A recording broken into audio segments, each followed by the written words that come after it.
It is 6 o'clock. Good morning. I'm Jonathan Schaefer from the Superbook.com sports desk. The Titans wrap up the preseason tomorrow night, facing the aforementioned Arizona Cardinals at Nissan. Kickoff 6 o'clock with Mike Keith and Dave McGinnis. They'll have the call courtesy of Titans Radio. Malik Willis expected to see action against the Cardinals as he has played in each of the past two preseason games. Rookie wide receiver Kyle Phillips told Ramon and Will that Malik has been steadily improving. Oh, yeah, he's been making just huge strides each week, and biggest thing with him is, he's just a playmaker, whether it's with his arms or his legs, the play's not dead until it's blown dead with him. He can make something happen every play. Little League World Series, Nolensville Little League defeated Pearland, Texas 7-1 last night to advance to the U.S. Championship game against Honolulu, Hawaii tomorrow. Josiah Porter launched a grand slam in the bottom of the first inning that proved to be the game winner. For all your foundation repair and waterproofing needs, visit USSTN.com. Breaking news at once on your home for the Titans and the Vols. This is 104.5 The Zone.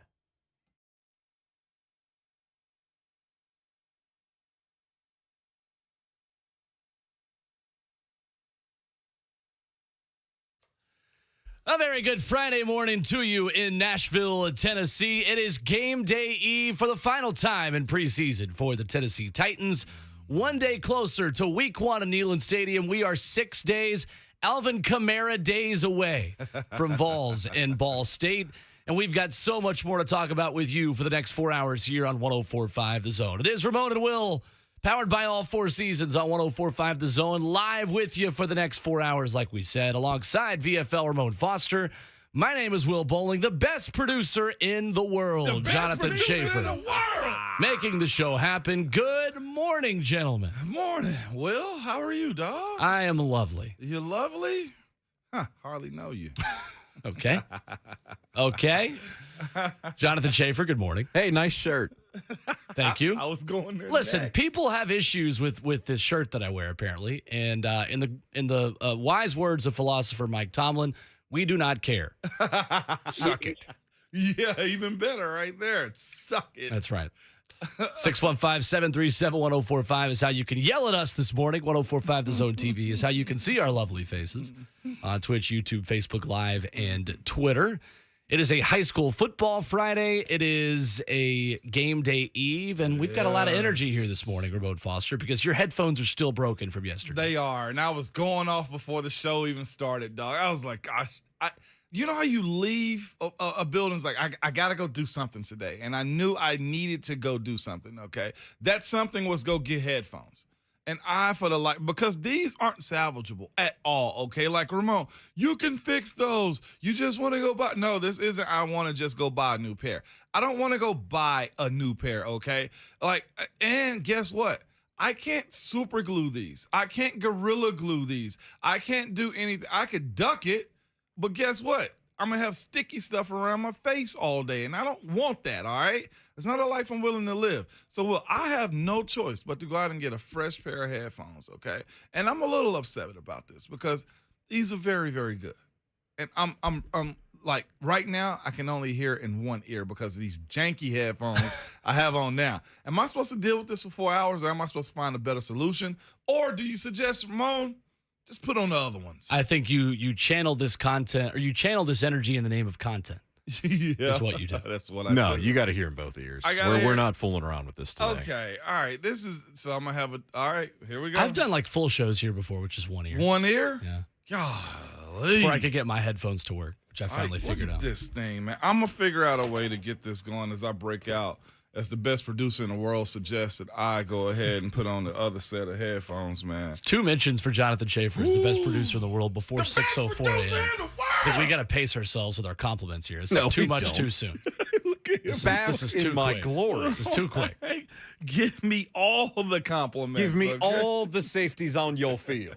So, yeah, as a matter of fact. Headlines around the NFL. We're going to talk Titans today with voice of the Titans, Mike Keith, coming up at 8:20. We've got our buddy Ben McKee of VolQuest at 7:20 talking some Vols 6 days away from week one. I mean, he's your buddy. We don't really know him yet. Sure. That's fair. He can be our buddy. We just All don't right.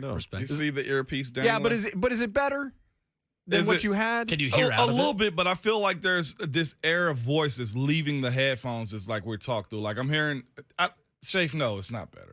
It's better, but not really. Ramon, Do I need to give you mine? No, I'll give you absolutely mine. not. No, Shafe, we get it out the mud around here, okay? these headphones Yeah, belong to the this is mine. streets. Look, They belong to the streets. I got no problem with eating noodles and a ham sandwich, okay? That's what I'm telling you. We don't have to have filet mignon the entire time. You going back to Ripley, aren't Yeah, you? that's what I'm going back to speak Ripley for right yourself, now. please. Listen, Will's like, no, Mo. But see, there's this trick. If I pull the cord right here and hold up against my ear, I'm good to go. Okay. Just doing All right, surgery. We as must you have talk. this fixed before Monday. No, Yes, we do. if I knew Amazon would deliver something before the show was over with, I'd order it right now. Yeah, I've tried a couple same day Amazon deliveries Yeah. recently. Never ends up being same day. No, exactly. And this is also one of those situations where if you were in like LA or New York, maybe Miami, where they have like the bike couriers, Sure. like you can order something and like those bike couriers can bring it right to your door, like within like a matter of within an hour. I would do that. This is of course, y'all. This is first world problems. Nobody really cares about them. I'm adjusting. That's what we do, man. We adjust and move on. That's all. Big headline around the NFL this morning and yesterday, the Rams and the Bengals. I don't know who thought it was a good idea for the two teams that played in the Super Bowl to practice together, but newsflash, was not really a great idea. We've got Aaron Donald swinging a helmet in each hand. Double helmet. We've got the biggest brawl of preseason, and we had like fans in the middle of a brawl like last week, and it still didn't really meet this level. So our question this morning at Ramon and Will on Twitter: what started the Rams and Bengals fight yesterday? Wrong answers only. Wrong answers. Can I kick mine off right? Please do. I already tweeted it, but they told them they were serving Skyline chili for dinner. That's where I'm at. I was in Cincinnati training. Okay, that's where I did my combine training. That was probably the first mistake I made as far as going undrafted. Boy, no wonder you sucked at the combine. I mean, shout out to my guy Cliff though. Cliff was a great man. Okay, Probably too slow. But with that being said, I never had any desire to go get that chili. Like, I'm talking about zero. When they told me what it was, I was training around some Cincinnati guys, some Purdue guys. So it was Ohio University. I was around a multitude of players, right? And in that though, there's like, you got to try the chili. I'm like, I ain't nobody trying noodles with chili. Like, I get people throw macaroni noodles in their chili dishes and stuff, but to do the noodles, which aren't seasoned at all, okay, and throw this chili on that looks like basically broken down ground beef juice, on top of it, just pile cheese. I'm like, nah, man, I'm not into that, Will. So I am proud of us because is Skyline chili trash or not is like the Michael Jordan versus LeBron sports talk radio topic of food. Is it? Like this is like the food topic if you live on this side of the country. By the way, the answer is it's trash because any chili on spaghetti is the wrong answer. For many reasons. But it's a good way to start. I knew this was the next response. I don't know why I knew this, but I knew it was the next response. There's nothing wrong with going to Steak and Shake and having chili on top of spaghetti. I do That's like fine. Steak and Shake chili. Yeah. I didn't know they put it on spaghetti. Yeah. What? What's wrong with chili on spaghetti? I've There's nothing wrong with I've that. been to Steak and Shake at 1 a.m. after so many Tennessee games. I've never done that. You need to. Okay. Get either the 4-way or the 5-way. They're not just Easy. sandwiches there? It's not just sandwiches. It's not just burgers? Not just Yeah. steaks and shakes. I thought it was just that and the Sources say. thin fries. You get the fries are great. You get the, The hot fries dogs. are really, really But good. you can get either the 4-way or the chili 4-way or 5-way. Oh, that's right. That has the Yeah. chili on top of the spaghetti, and you can also have onions and cheese on top of that. Did not know that their menu was that Dude, diverse. you forgot gotta about do it. that. It's like 3 miles from your house. I know. You have a Steak and Shake 3 miles from your house? Yes, I mean, he does. yeah, right it's now, literally Indian just Lake. down the Oh, road. my goodness. He has to make one turn I would to live get there. there. He's exactly right. That was always the place to go after a Tennessee game, stopping in Cookeville on the way back from Knoxville. Steak and Shake. It was Steak It and Shake doesn't or register. O'Charlie's. That doesn't register on my food list much Really? at all. Steak and Shake. Waffle does. House was the other one. So when I was a kid, 2003, Tennessee, Alabama, the James Banks game that Tennessee wins in 5 overtimes in Bryant-Denny Stadium. Actually, Tennessee's most recent win in Bryant-Denny Stadium. Yeah. I was there with my dad and my brother. And I was very young at this point. I was a kid, and I looked up. Jonathan Shaver's going to pipe in and say, "Oh, so yesterday? Yeah, I'm just going to get ahead of that one." So I actually wasn't, but now that I've got you trained to do it to yourself, my job is done. Hey, Might as Shay, well- you're breaking them down, baby. It's like boot camp, man. I'm getting out in front of it. The fact that you did that and I didn't have to tell you. The best producer in the world. Okay, Verified. easy. Verified. Mixer and Blue producer. check mark next to my name. Don't pull something patting yourself on the back, all right, buddy? All right. But before the 4th down and 26, Ramon, I looked at my brother and my dad, and I looked at them and said, "Guys, there's always Waffle House." I literally, dead serious, looked them in the eye. I was like, "There's always Waffle House." Tennessee converted that 4th down and 20, and James Banks caught it, and then the Iceman led Tennessee to a win in Bryant-Denny Stadium in 5 overtimes that we were there for. But that has stayed our line. Anytime Tennessee goes down by even a touchdown, Yeah. in the first half, it's like, well, guys, there's always Waffle House. always Waffle House.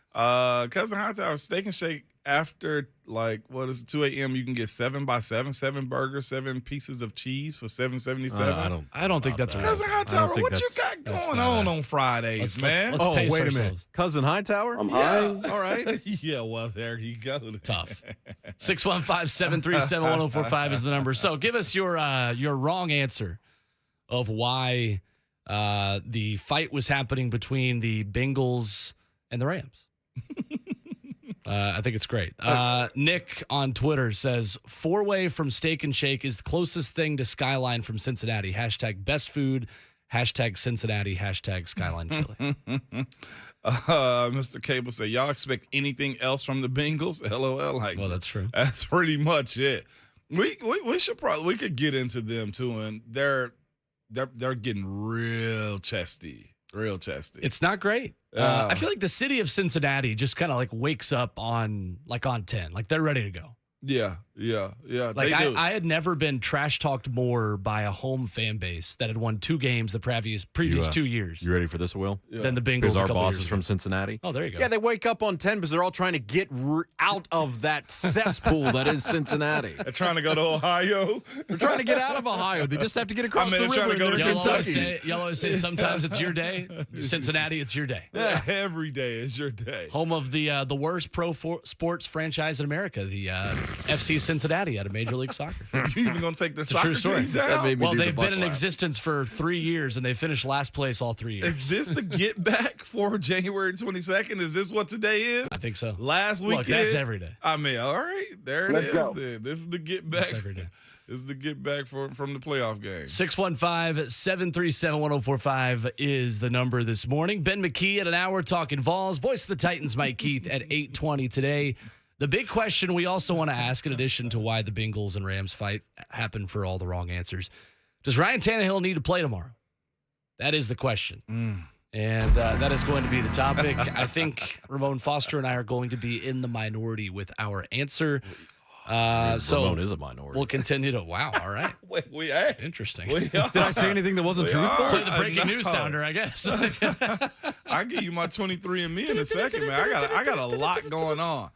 Man, what do you think I'm like? What's in my bloodline? What do you think? If you was like In your blood? Yes.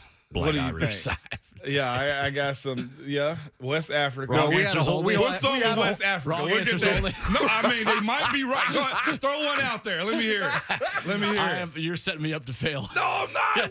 I don't Hey. know. Was I watched Coming to America the other day? You're from Zamunda. Yeah, I'm Great real close. success. West Africa. Very baby. nice. Yeah, dude, I got that's some, that's a different I'ma pull one it though. up. I'm gonna pull That's it a up. different version of Coming to America. Right. That's an entirely different version of Coming to America. I'll pull it up real quick. where my mind went. And you'll be like, all right, when I tell you my next biggest percentage of my DNA, you're gonna be like, what? Okay. I'll get you after the break, and then we'll get more that's into a- this. that's a Why tease right why there. this fight is what it is. Yeah, the 23andMe is very interesting. Interesting. You ever did it? No. Oh, well, and so it's my pretty- brother it's has for pretty our cool. family, and we're apparently both sides of our family are from the same county in England. Yeah, really? Like all British, yeah. Okay. That's why I love soccer so much. Mine. Okay, really. West African for sure is 80%. Well, of let's me. reveal the rest All of it right, after for sure. the break, Yeah, because that's it coming gets up interesting. next. It gets interesting. It does get interesting. Couple headlines for the Titans Got a lot of practice cousins. field we'll get to as well yesterday. This show is already. I got a gonna lot be of great cousins today. out here, Will. One thing that was different about Derrick Henry Henry's preparation the past 2 days. Coming up next, Ramon and Will, 104.5 The Zone.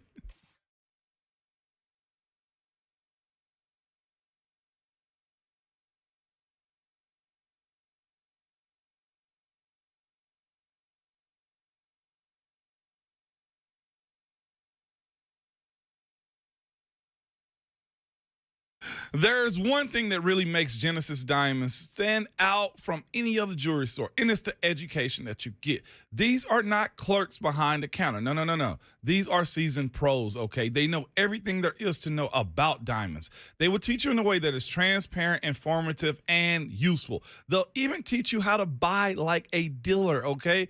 This is done in a relaxed, no pressure, and no expectation kind of atmosphere. They know that most guys don't know much about diamonds, so they're committed to teaching you, not selling you, okay? Genesis will give you access to one of the largest selections of GIA-certified diamonds in America. They will let you see 10, 15, 20 different diamonds in your price range side by side so you can make an intelligent decision. They will work with your budget, and they will respect your budget also. If you're diamond shopping, this is the place to go. The education you want, the selection you need, the price you deserve. Zero risk and zero pressure. Genesis Diamonds, locations in Green Hills and Cool Springs.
It's Friday, and we would like for you to act like it, please.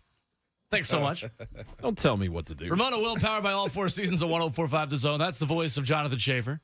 The Jonathan Schaefer. This is the voice of Will Bowling. That's Ramon Foster. Tennessee Titans back on the practice field yesterday, and Derrick Henry is out there a little bit more.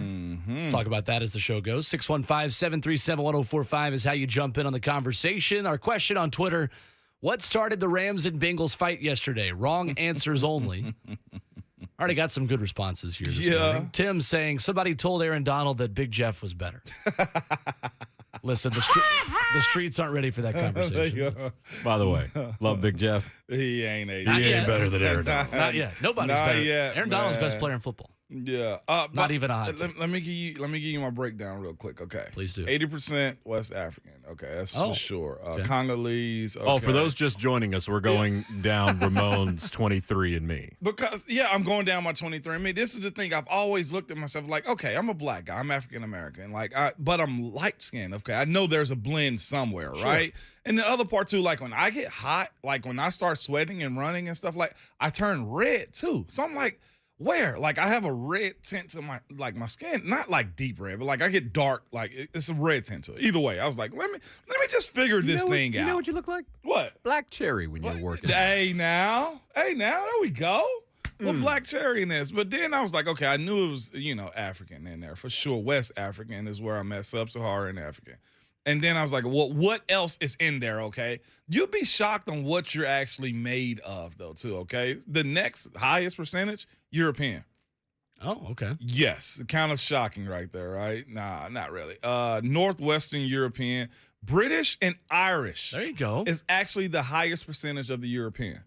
16.6%. Because the Brits went down to Africa and messed things up. Yeah, that's why you are such such a good kicker. Yeah, you know what that part of that is called, What's Ramon? that? Colonialism. Yeah, that's why you were such a exactly. good kicker in high school. You had that soccer. And then soccer background. French and German, and broadly Northwestern European is my makeup. And then, of course, 0.5% Indigenous American, which is probably where the red tint kind of comes into play. Pretty interesting. You'd be shocked, Will. You might have a little West African in you. You never know. Who's to say, really? Ooh, you never know, man. It's pretty cool. If y'all have never done that, man, I was super interested in figuring out. But it gives you a breakdown, and it can go way deeper than that. I was just like, nah, give me surface level, man. So yesterday, the Titans back on the practice field just with themselves. Cardinals really just here for the one day on Wednesday. Derrick Henry back in team periods. Yeah. He has been over just working by himself, typically in individual drills, and then will work to the side of practice as it continues. But was back in team drills 11 on 11. Obviously will not play tomorrow against the Cardinals, but starting that ramp-up process and starting to kind of get himself back in the mix with the rest of the team. It is that time of year. That's how you know football is close, is that if Derrick Henry is practicing with the team and in 11 on 11s, and sometimes even during the season, that doesn't happen. But I think fans, if they went out there to practice, would be surprised just how little he does with the team. And perhaps how big of news this is. Not really news, but just kind of an update and a change to the norm of what's been happening the past couple of weeks. Yeah, no doubt. But it's also, you saw how they're getting them acclimated, too. Yesterday, it was in shorts and shells for the most part, man. So it's, look, Derrick, you're going to get this contact. One of the pictures I saw yesterday looked like some guys, like, raking at the ball and, like, physically hitting Derrick a little bit without pads on, man. And that says a lot about now it's game planning. That's what this week is. This last week is, look, coaches focus in on the young guys as far as their preparation. There will still be no game plan given for this type of game. What you better do as a young pro is this, though. You got 2 weeks of film to go look at. Go look at that. Make that your job to go be a pro and study film. But some of the parts of practice, though, Will, Schaefer, listeners, is this. They will start to, all right, off to the side. All right, let's start installing what we saw against the New York Giants. Or now, not them, but the Buffalo Bills. Right. What is it that they do? There'll be cards given up, and guys have been around. No, look, you can be a pro all you want, but if you're on the scout team and you can't read cards, then you're going to be off the team too, because that's one thing you cannot do. You cannot disrupt the flow of practice, because during the season when everything starts to get going, you will be in a position where everything needs to move flawlessly, as we're trying to look at this ramp-up period with Derek. But I'm excited. Well, we're getting to where 1-0 and 0-1 actually means something, man. That's right. So, good. Really looking forward to this. Starting to feel a little bit real. It is. Seeing Derrick Henry out there, seeing him kind of get acclimated to everything that's going on. So I thought that was a positive update from yesterday's practice. Ryan Tannehill's best work coming in 7-on-7, according to Jim Wyatt, TitansOnline.com, and his takeaways from practice. Completions to Chika Okonkwo, Austin Hooper, and Nick Westbrook-Akina. I think the headline, though, Ramon, about Ryan Tannehill's training camp is that this time last year, he was in double digits of interceptions. Honestly, his ratio was about an interception a day at training camp a season ago. Finishes camp with 4 interceptions this year.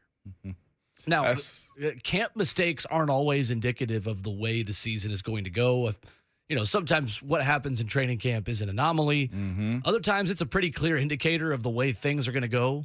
Obviously, the training camp interceptions were actually a warning sign for the way things were trending with the Titans a season ago. They were. Because the top receivers weren't practicing at that point. And then when they got hurt in the regular season, they weren't practicing or playing. So that ended up kind of being a pretty clear indicator of the way things went. Whether or not those were correlated or not, you can have that argument. But at the end of the day, the season went that way. With Ryan Tannehill in double digits of interceptions, but finishes with just 4 picks this time. I actually, man, I never really correlated camp to the regular season. As we reflect on what Ryan Tannehill's camp was last year, it was reported he was, pass happy, turning it over, and I dismissed it. I'm pretty sure I did. It wasn't a level of concern for me, because I always thought camp is where you break tendencies, where you figure out, okay, how risky can I be? But to your point, though, Will, it turned into exactly that. And of course, everybody goes back to the Cincinnati game and that type of stuff. But just in general, though, man, it showed its ugly head. Like, those interceptions still counted. They still went against the team, whether they were tipped up or whether the wide receiver could have came back and fought for the ball or not. You revisit last year, this time of the year, you were at camp, if I'm not mistaken, Will, and you saw those interceptions that were happening. I did. But this goes back to what Ryan Tannehill said when he first broke silence. When was that, like April this past year? Yep. When he talked about, he had to go to a spot and get therapy and get away and clear his mind. And I'm hoping for his sake he has a better season. I'm hoping for the sake of the Titans he has a better season. Throwing the ball through the air, Will, is kind of where we're at right now by saying this is the adjustment period or not, Yeah. So this will first game of the season, this will be very telling.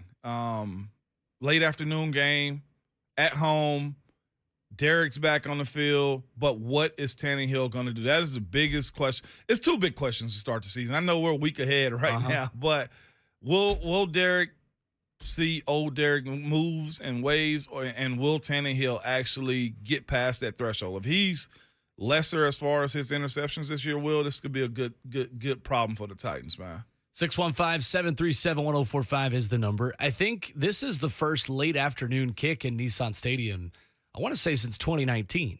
Is it really? I know there wasn't one last year. 2020, I'm not totally sure. I don't think there was in 2020 either. Yeah. I believe it was that Chargers game, the Big Jeff goal line stand in October of that season in 2019. That was the last 325 kick in Nissan Stadium. But a little bit more respect for what the Titans have been able to do over the past couple of seasons and getting that time slot to begin the year.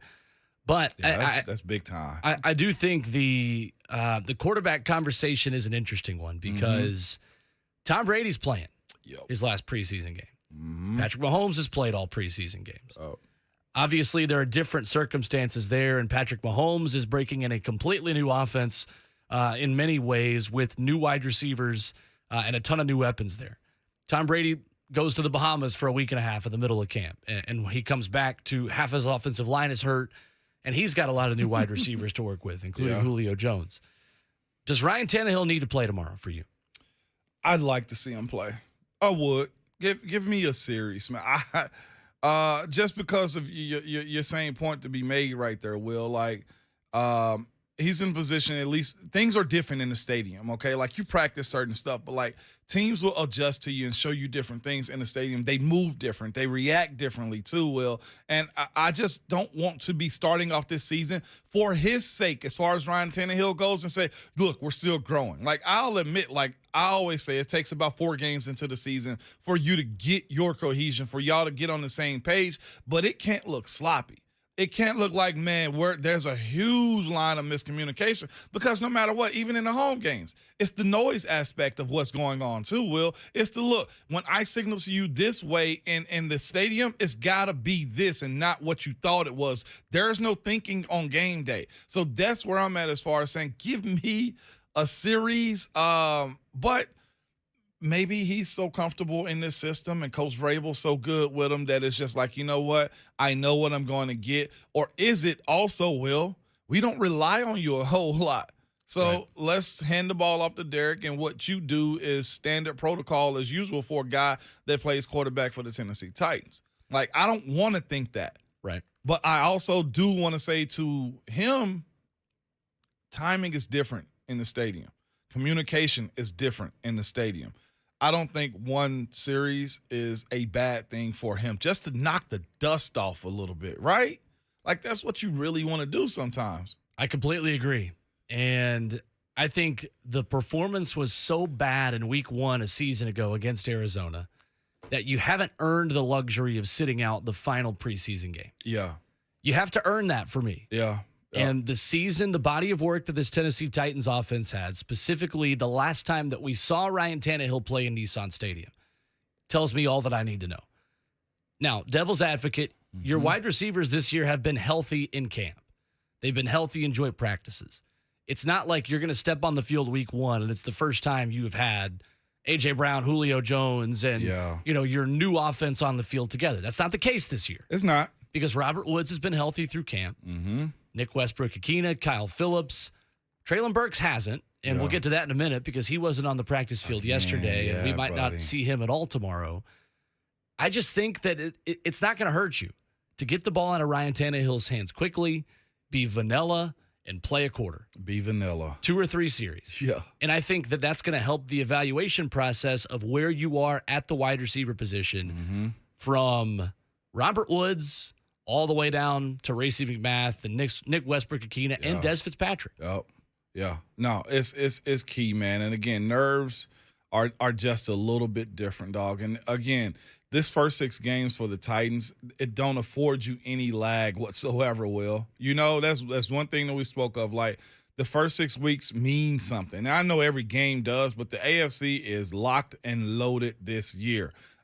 And to that point, though, I still think NPFs get some reps. I still think Dylan Radins gets some reps. I still think Aaron Brewer gets some reps also. Those are the 3 guys that I'm eyeballing for sure this weekend. If you ask me, what are you looking for, as we'll probably have that conversation, Will, I'm looking for those 3 guys to find a level of consistency to say, yes, you deserve this. This is your position. This is your spot. But as far as getting inside of the stadium, and like you said, I think we're the minorities when it come down to us saying we need to see something out of Ryan Tannehill. But week 1, again, Giants at home, Bills, Raiders, Colts in the first quarter. You don't have the luxury of starting slowly this year. You can't start. So that's why I say, like, that atmosphere of or having that understanding of getting in the stadium as far as timing goes. Like, guys will be just a smidge quicker on game day. The nerves will get you to where you're unsettled a little bit, and you hate to drop the ball on one of these teams, especially in week 4. And I expect them to be moving a little bit better by week 4. But then you got week 5 is the Commanders, a bye, and then the Colts again. So I'd say the first 7 weeks of the season, like your division as we know it, because who are the 2 teams we're looking at in the AFC South, Will? It's the Titans and Colts every year. You knock that out within that order. 7 weeks. Yeah.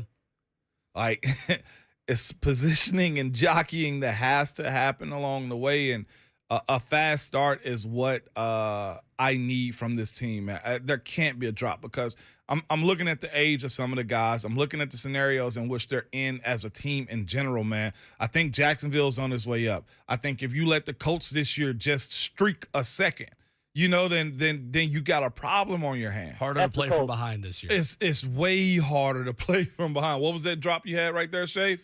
F the Colts. Yeah, that's right. always the standard around here. But that's I can't have it this year, is what I'm saying. Ramon, the only player on this Titans offense who has earned a day off in the preseason is Derrick Henry.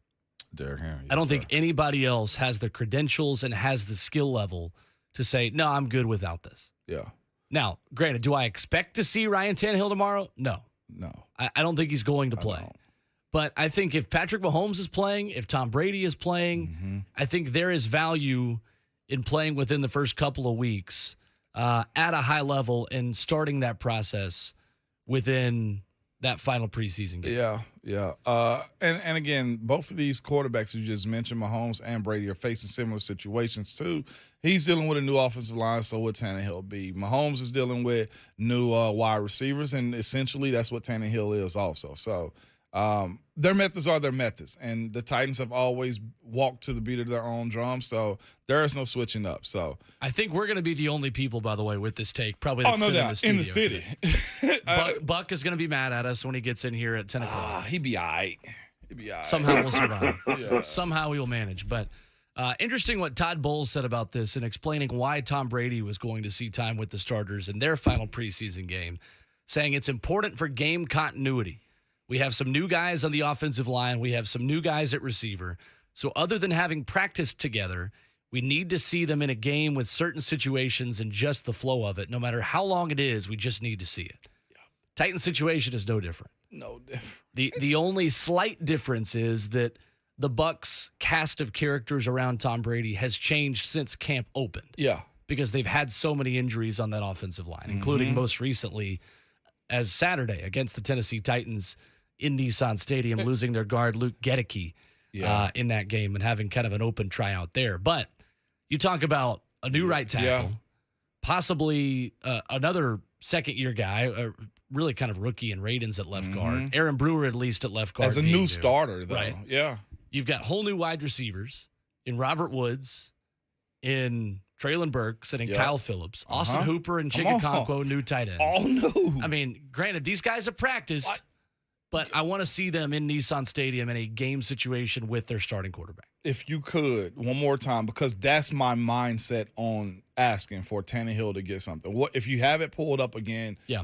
This is Todd Bowles on why Tom Brady is going to get some reps this week. He said we have some new guys on the O-line, new guys at wide receiver. So other than having practiced together, we need to see them in a game with certain situations and just the flow of it. No matter how long it is, we just need to see it. Yeah. 615-737-1045. Coming up, we take a look at this fight going on between the Bengals and the Rams and the non-comment from Aaron Donald and what Sean McVay had to say after this. Kind of the biggest blow-up of training camps around the NFL.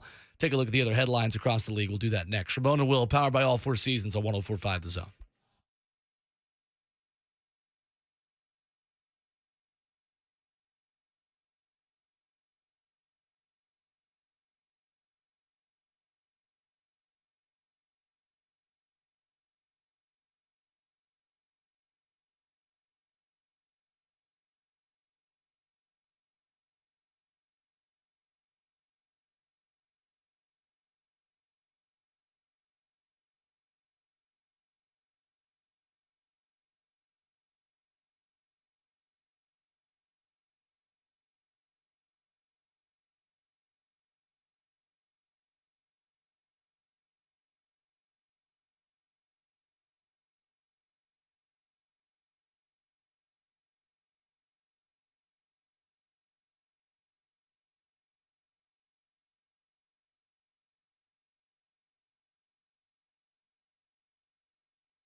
Friday edition of Ramona Willow, 104.5 The Zone. A demerit for me going into the break. Luke Gedeke fighting for the Bucks guard battle after Aaron Stinney, former Titan, Hey, now. was injured on Saturday. Thank you, Jonathan Schaefer. Ramon Foster, Will Bowling with you. Ben McKee coming up in hour number 2. We're going to take a look at a couple of the headlines around college football coming up in a couple of minutes as Week 0 gets started. And apparently there's an NCAA rule for why these teams are able to play in Week 0 that I never knew existed. What? We're I gonna just do thought that you just coming up at scheduled 7. it. No. Wow. All right. There is a reason why. Okay. We'll do that coming up. 615-737-1045 is the number. Yeah. So the Bengals and the Rams and the fight that they had, that is the subject of our conversation on Twitter this morning. At Ramon and Will is where you can jump in on that. The question is, what started the fight between the Bengals and Rams? Wrong answers only. A couple of these were good. Michael saying Aaron Donald said Permane Brothers was better than Skyline. Permane Brothers. That's not even a Don't demerit. even minimize it. Nope. Because I think I've been to the state of Pennsylvania like once or twice. It's your problem. And I've been to Philly, not Pittsburgh. That's really your problem.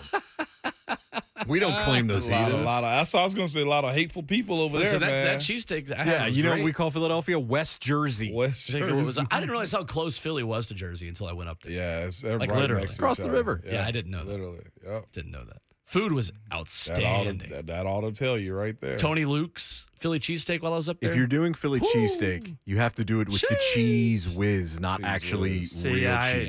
am not a cheese whiz guy. I didn't. I did it with Swiss actually. So I'm. That's fine. That's fine. Okay, fire, I'm Will. surprised That's by that. fine. Can we get rid of him, please? This is day 8 of me being here. Actually, or show 6, I should say. 615-737-1045. Let's go to Ty in Smyrna talking Ryan Tannehill this morning. Good morning, Ty. What's going on, fellas? What's going on, Ty? First off, you got to get the cheese whiz, or you ain't eating a real. That's food. right. Thank you. That's right. Thank you. What they tell me. Golly. Yes. All right. So, do y'all think that getting Ryan Tannehill on the field would help the receivers? I mean, we saw him catch balls from NWI, but we ain't really seen him catch anything on Nissan Stadium on a field from Ryan Tannehill and Yeah. the other receivers. So, what do y'all think about that? Thank you, Ty. That's where I've been at with my stance of saying I think he deserves a series or 2. But again, the timing in the stadium is just different. Yeah. The practice for you. You didn't run your best times in practice, did you? No, you really can't. There we go. Because the adrenaline gives you so much more in that moment than it does in the practice setting. Like you like even when we would go like at our race effort and like simulate like a race. Yeah. Try to pace it. You still go about 20% slower than you would in a race because you don't have adrenaline kicking in and my biggest on a much, much smaller scale. I know, but like even in practice settings where they put us in scenarios, right? Like we worked through those scenarios. Like, all right, we got 48 seconds, 1 timeout, a touchdown to win, and we start on like the our own 45-yard line. Those would be the scenarios. Like you operate as if it's real, but in a game, there's so many other different factors, like spotting the ball, the real pressure of knowing, look, yeah, that's a sack, or the drops, or the timing, or the way some defenders may end up like dropping deeper on a set they didn't drop that deep on in practice. Like there's so many other facets of game day versus practice that just have to be ironed out. And I'm not worried about Ryan Tannehill, but for the sake of public perception, because he got drilled this offseason. Right. If he comes out throwing 45%, okay, that Monday, what's the conversation going to It's like, uh-oh. be? Yeah, exactly. That's what the conversation's going to be. Do you see what I'm saying? And then it's, well, he should have practiced doing it. He should have got some reps in the preseason. Like, I don't want Set yourself up for success. Exactly, Is man. what I think you have So, to do. yeah, catching NWI, Traylon getting real reps from him. Like, all of, like, Bobby Trees getting real reps from him if he goes out there, too. Like, How often did you and Ben play in the preseason? we do first game, do about a series. Okay. Second game, of course, it's only 3 games now. Or Ben may not play the first game. Sure. Second game, he gets some reps. Third game, it'll be like, okay, let's get about a quarter in. And when did this change? Where Pandemic. Really? Pandemic. Okay. Some teams have always kind of been like this with reserving players.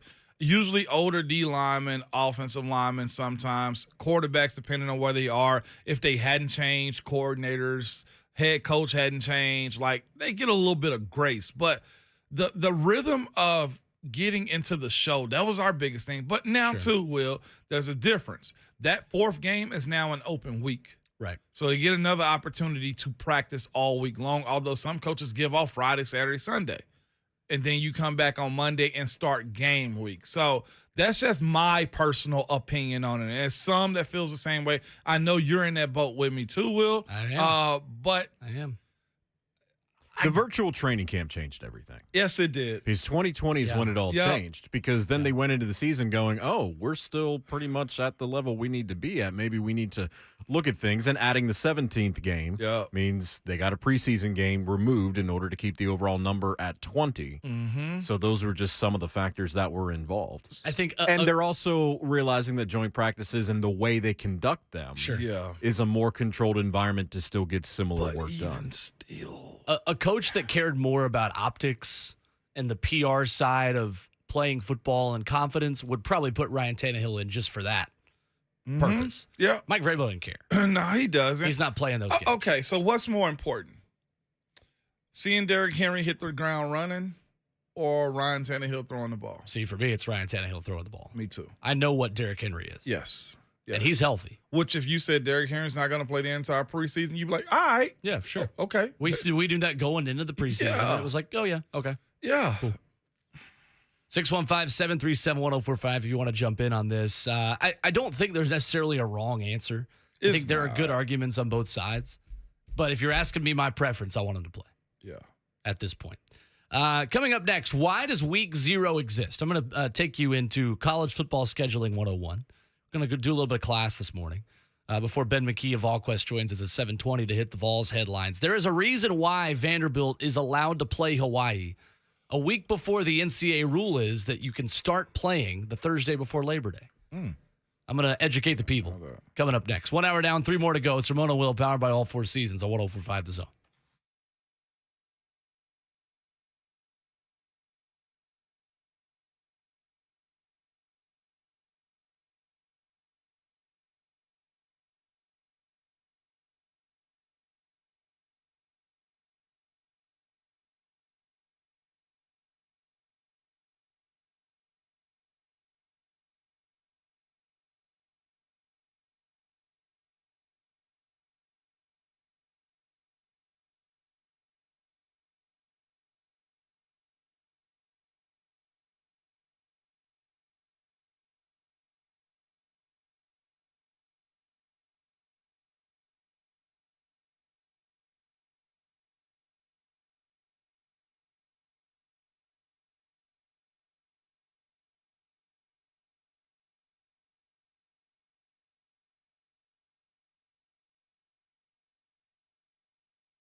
7:02. Good morning. I'm Jonathan Schaefer from the Superbook.com Sports Desk. The Titans wrap up their preseason tomorrow night. As the big voice guy said, Arizona taking on the Titans at Nissan Stadium. Kickoff 6 o'clock. Mike Keith, Dave McGinnis will have the call courtesy of Titans Radio. Malik Willis expected to see action against the Cardinals as he has played in each of the past 2 preseason games.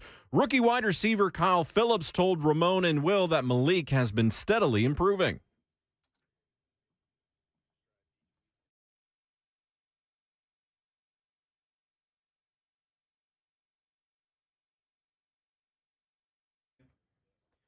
Nolensville Little League defeated Pearland, Texas 7-1 last night to advance to the U.S. Championship game against Honolulu, Hawaii. That'll be played tomorrow. Josiah Porter launched a grand slam in the bottom of the first inning, and it ended up being the game winner. For all your foundation repair and waterproofing needs, visit USSTN.com. Breaking news at once. On your own for the Titans and the Vols, this is 104.5 The Zone.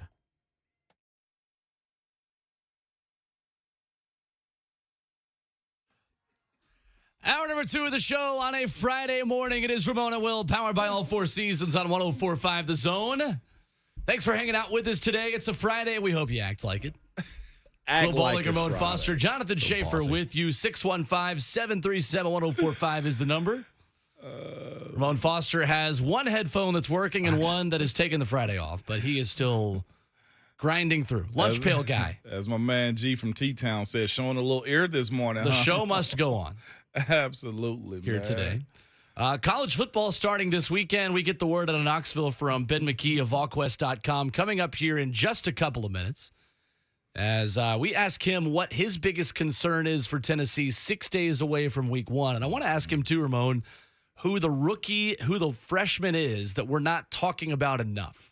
Oh. We've talked about Dylan Sampson. Yeah. We've talked about some members of the defense. Haven't talked as much about 2 edge rushers that I think are going to have a very big role in this defense. James Pierce and Joshua Josephs. Yes, sir.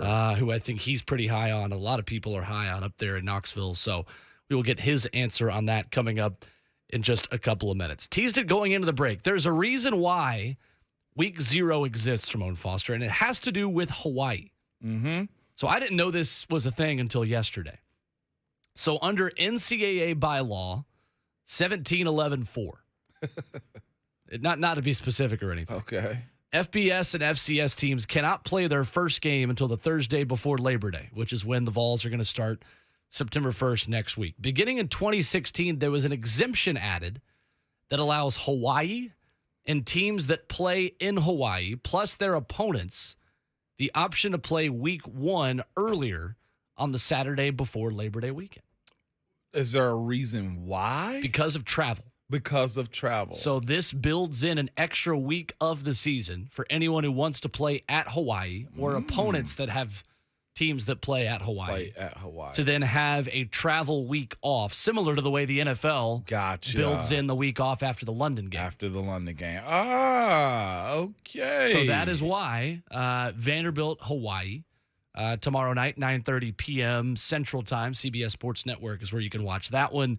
That is why Week 0 exists for them. So 6 other matchups involve those teams. Nevada, New Mexico State, UNLV, Utah State, Western Kentucky, and Wyoming. Okay. All those teams play Hawaii this season. They will all be playing this weekend as well. So for Hawaii's sake, they're giving that one because of travel, but also they probably seek this out because of exposure, trying to get ahead of everybody else. Yeah. As far as their team. No, it doesn't hurt. I think that's certainly Vanderbilt's motivation. Yeah, no doubt about it. I think it's Tennessee's also. Let's just be real about Absolutely. that. Like, as much as we are going to champion the Tennessee, at least I am going to champion the Tennessee Vols, this exposure is exactly what it is. So whereas more eyes that won't necessarily watch SEC ball on the West Coast or something like that, it's not going up against the NFL Thursday night game, to my knowledge. No, it's not. It's just a matter of exposure. Like, let's be honest, we're still in a rehab era of what Tennessee football is right now. Heupel getting to that point of saying, look, I got no pride about this. I remember when my brother went to the University of Louisville, they were one of the first teams that were consistently playing Thursday night games. remember that. You remember that? That was the year that every team in college football was ranked number 2 at one point, Yeah. including them. You half know? of those losses happened in the Big East on a Thursday night on ESPN2. Yes, indeed. It was like man. Rutgers and Pitt. Yeah, who were Literally. like jumping at the time, though. was You Ray know, Rice. exactly. Ray Yeah. Rice, McCourty twins, if I'm not mistaken, during that era believe too. so. But not just that though, man. But after Louisville and Petrino got to that point where Louisville became a mainstay, like people were excited to watch them. Next thing you know, they build up their program. Recruiting gets better. My brother and them ended up playing in the Orange Bowl. You know, just because like at that time you needed that exposure. They were beating teams the way they needed to, and they were taken more seriously. So that approach at first, I was like, we don't play Thursday night games. But, Will, you do what you got to do to kind of build yourself up, man. The game I'm thinking of was Rutgers beating second-ranked South Florida. South Florida? 30-27 that season. So that was the year that 7 teams were ranked number 2 in the country. Wowzers. At that point. That was the year, of course, very fondly, you remember, 2007. Yeah. Tennessee wins the SEC East off of a 5-overtime win over Kentucky, a game that I was at. Standing in the end zone where Andre Woodson got tackled by Paris Harrelson. R.I.P. to my guy. That's man. right. Absolutely. Great. And Gerard Mayo in that game as well, of course. That was the year LSU was one of the teams that was ranked number 2 and got beat by Kentucky. Oh, wow. That same exact season. Yeah. 615-737-1045. So that's why Week 0 exists. All that to say. Why Week 0 exists this upcoming Saturday. Let's go to Michael in Nashville hanging out with us this morning. Good morning, Michael. What's up, Michael? Hey, I was wondering what you guys thought about O-lineman Addison Nichols, and if you think he'll get any meaningful snaps this year. Yep. Thank you, Michael. Absolutely. I don't think at first. Not at first. Apparently, he's building depth with this group, man. That's he's one of those interior guys who's going to be one of the first ones in type of guys. Jackson Lampley is another guy that's in that group too. But Addison, I think they have a lot of high expectations for him. Of course, he's going from tackle to the interior side of the offensive line because he has that pedigree. He's a young kid that, look, they're saying you're basically getting him raw. 4-star prospect coming out, has the ability to play tackle, but look, in the SEC, he's probably going to be better suited at being a guard center type for the most part. And then you also look at the fact that, look, Jerome is leaving after this year too. Right. So you got to have his replacement, and he's the next kid up from my understanding. They bragged on him a good bit this offseason and in camp, man. He's assumed the role of playing that position. I like him personally. Do I need to see him in live game? Yeah. But he performed well in the scrimmages from what was reported of him and how Coach Ellerby spoke of him also. I think it's interesting, that position. We appreciate the call, Michael. Yeah, appreciate that, Mike. There aren't a lot of, and correct me if I'm wrong, there aren't a lot of interior offensive linemen coming out of high school who know that they're interior offensive linemen going into college. Am I wrong on that in saying that most guards in the college level were tackles in high school and have to learn that technique and learn that change going into FBS football? If you look at recruiting, Will, to your point about guards, Trent Williams, by the way, came out as a 3-star guard.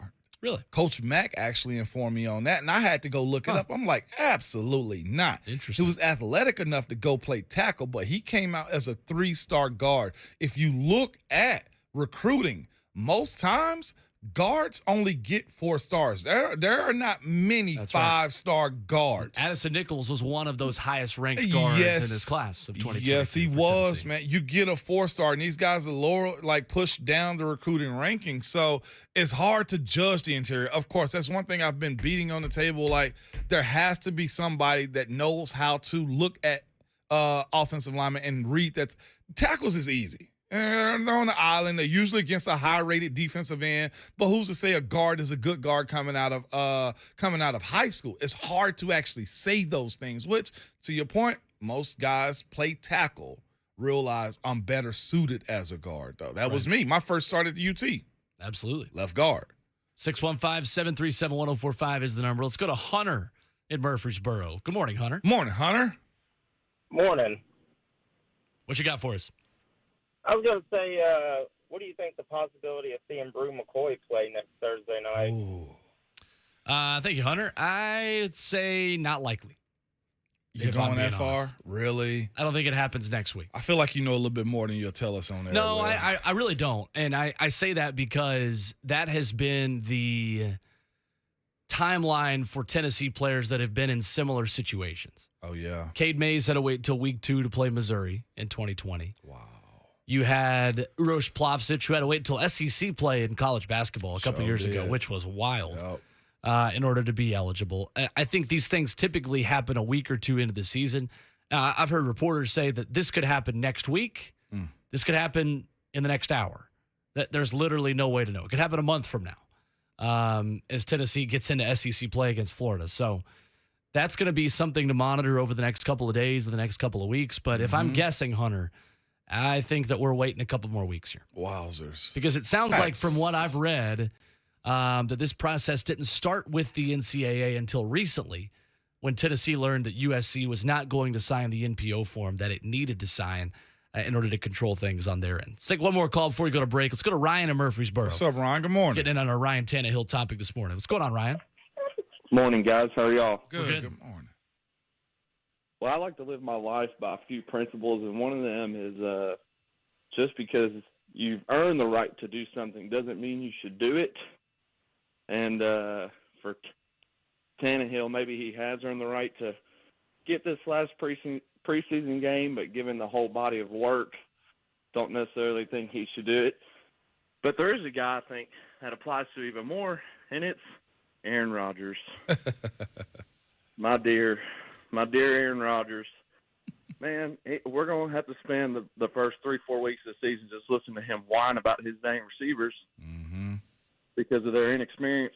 But he don't want to get on the field with them when he's got an opportunity to get on the same page, make them better, yada, yada, yada. But I'll hang up, listen to what you guys have to say.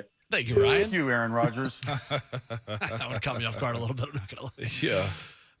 No, I mean, it's a good point. Aaron Rodgers is complaining a lot about his wide receivers. Yeah. So he's got to put his money where his mouth is and play with them.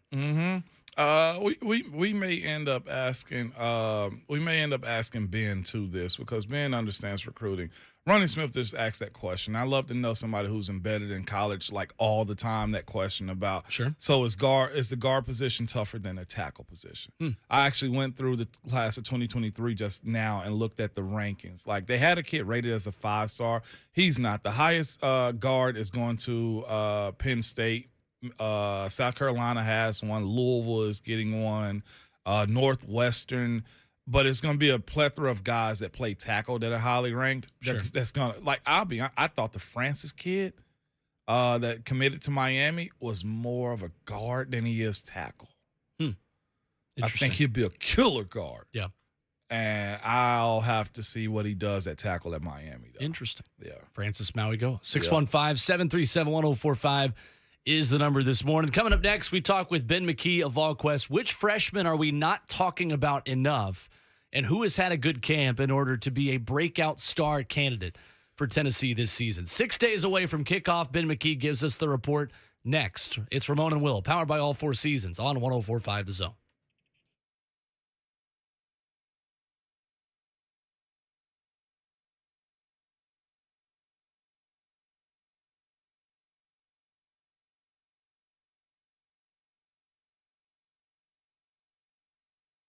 Are you tired of working for someone who doesn't see your potential or providing you with the opportunity to grow in your industry?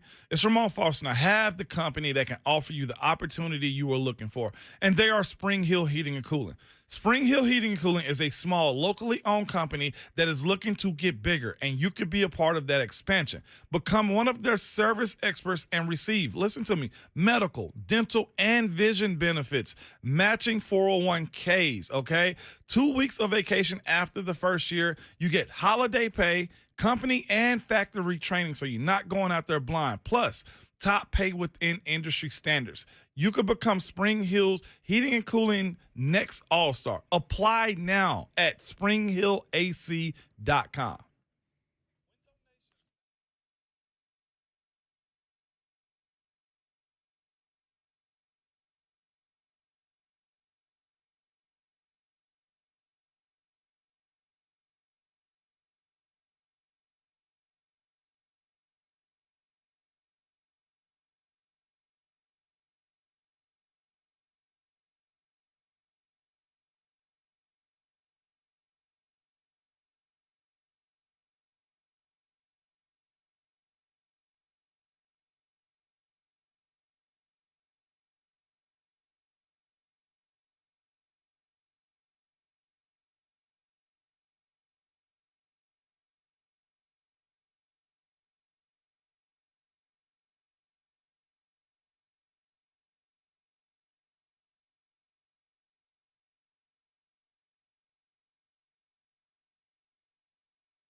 Friday morning on 104.5 The Zone. It is Ramona Will, powered by All Four Seasons. Will Bowling, Ramon Foster with you. Jonathan Schaefer making the show happen. And we go to Knoxville, Tennessee, where it is Alvin Kamara days until football time in Tennessee. And the Mark Spain Real Estate Hotline with us this morning. Our buddy Ben McKee, new dad, Ben McKee, hanging out with us from VolQuest.com. Good morning, Ben. How are you? Morning, Ben. Good morning, Ramon. Good morning, Will. I appreciate y'all having me on so I can pass the 1-month-old off to the wife for a couple of minutes. I was going to say, you're bringing us the new dad energy, which, I don't know, a month in might just be sleeplessness at this point. How's the fam? How we doing? We're doing great. It's survival mode at this point. Ramon can speak better to it than I can. He's got two, I believe. So, Yeah. And he certainly passed this phase of having kids. So we're in survival mode. But we're doing great because we get some college football tomorrow, and the Vols are back on Thursday. You know what I'll tell any new parent, man, especially dads, because the mom, support her, number one. But secondly, Ben, your life ain't your life anymore, okay? I just need you to know that. It's not. Yeah. And I've realized that. I've quickly learned that now that there's a kid in the mix, nobody cares about dad anymore, and I'm perfectly okay with that. I'm talking about the dog. If you got a cat, all you need is, you're last, okay, on the pecking order. So if you respect that, all is well, okay? Yes, I mean, I am absolutely last. The in-laws no longer care about how I'm doing. My parents no longer care about me. The dog certainly is more intrigued with the baby. And the wife just completely has forgotten who I am. So I'm being at the bottom of the totem pole. Welcome to the show, baby. I love it. Ben McKee, VolQuest, checking out with us this morning. All right, Ben, a lot of talk about some freshmen making a big impact on this Tennessee team. Dylan Sampson, Squirrel White, a couple of the edge rushers. Who is the guy we're not talking about enough? Who has kind of been under the radar in terms of the evaluation process and the conversation about this Tennessee team 6 days away from kickoff? Yeah, that's a great question, just because I think we're going to look back and really think fondly of this recruiting class that Josh Heupel brought in.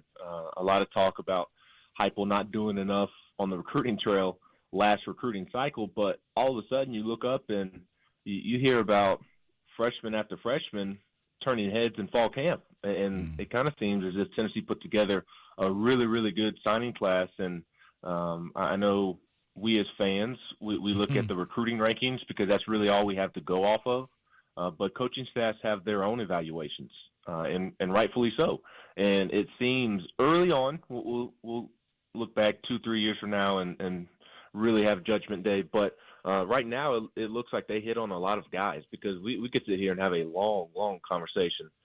You mentioned Dylan Sampson and Squirrel White. I think those two guys are going to have the biggest impact on offense. Justin Williams-Thomas is another freshman running back that I think he's going to get an early chance at playing time, and we'll see if he can make the most of it.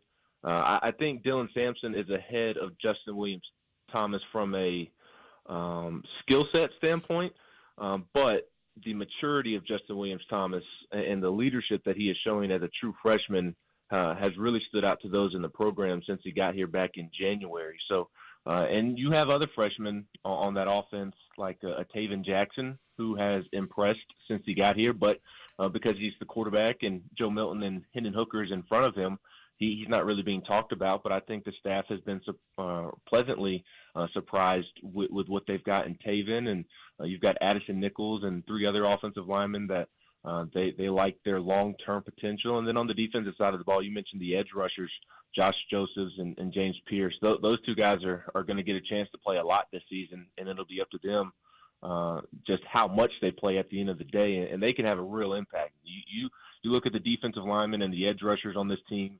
You obviously have Byron Young and Tyler Barron that stand out, and Amari Thomas and some others, but you see why very quickly Tennessee recruited James Pierce and Josh Josephs and why they wanted them so badly. Their burst is just different than everybody else is coming off the edge. So I look for them to have an early impact. They'll certainly get an opportunity. I think the guy that you didn't mention, Will, that will turn some heads, especially if the veterans in front of him struggle, that's Elijah Herring. He's been really impressive. His maturity has been impressive. he's going to get a shot there again if those veterans coming back struggle. And I also think there's some of that in the secondary as well. I'm the president of the Christian Harrison fan club, and you can tell his dad played for a long time in the league. He's very fundamentally sound and plays with the right technique, and don't know that he's the most gifted athletically or physically, but he does what he's supposed to do, and that obviously will earn the trust of Willie Martinez and Tim Banks rather quickly. And again, if some veterans in front of him struggle, I could see him getting a crack later in the season. We saw the emergence of Jerome Carvin last year, just his growth, and that's where I want to go this morning a little bit as far as this interior offensive line. And we had a caller a second ago ask about, Addison Nichols.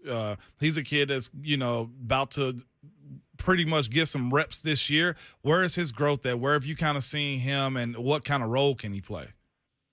Yeah, I think he can crack the two deep. Okay. I think he can certainly do that, probably backup center. I think part of that is because Tennessee lacks a true two deep along the offensive line. There are serious depth concerns along the line, and especially in the interior, because you have Jerome Carvin, you have Cooper Mays, you have Javonte Spraggins, and you feel pretty good about those three. But after those three on the interior, you really have Ollie Lane, and that's it. You have Parker Ball at backup center. But I think Addison Nichols can really push him to be the backup center and could potentially also play some at guard. So I think part of it is just a lack of depth that is going to present Addison with an opportunity. But I also think that he's had a good 8 months or so of being on campus since he became an early enrollee, and I think the staff has been pleased with him. They brought in 4 offensive linemen, Mo Clipper, Brian Grant, those 2 guys, and Masai Reddick. Those 3. They're developmental prospects. Tennessee brought them in because they like their potential, not because they're going to be day one contributors. And you've certainly seen that this fall camp. I think those 3 are great redshirt candidates. But Addison Nichols probably in a perfect world would be a redshirt candidate as well to allow him to continue to develop.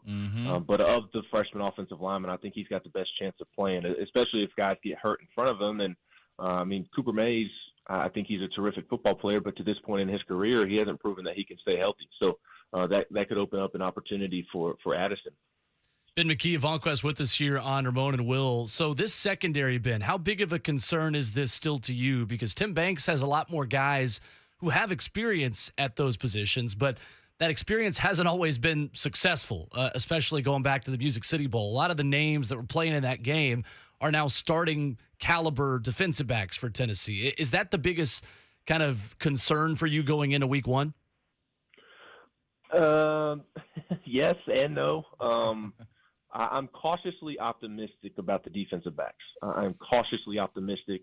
I do think that they have gotten better, and it appears the returning players in the secondary have gotten better from an individual standpoint, but they still got to go prove it, right?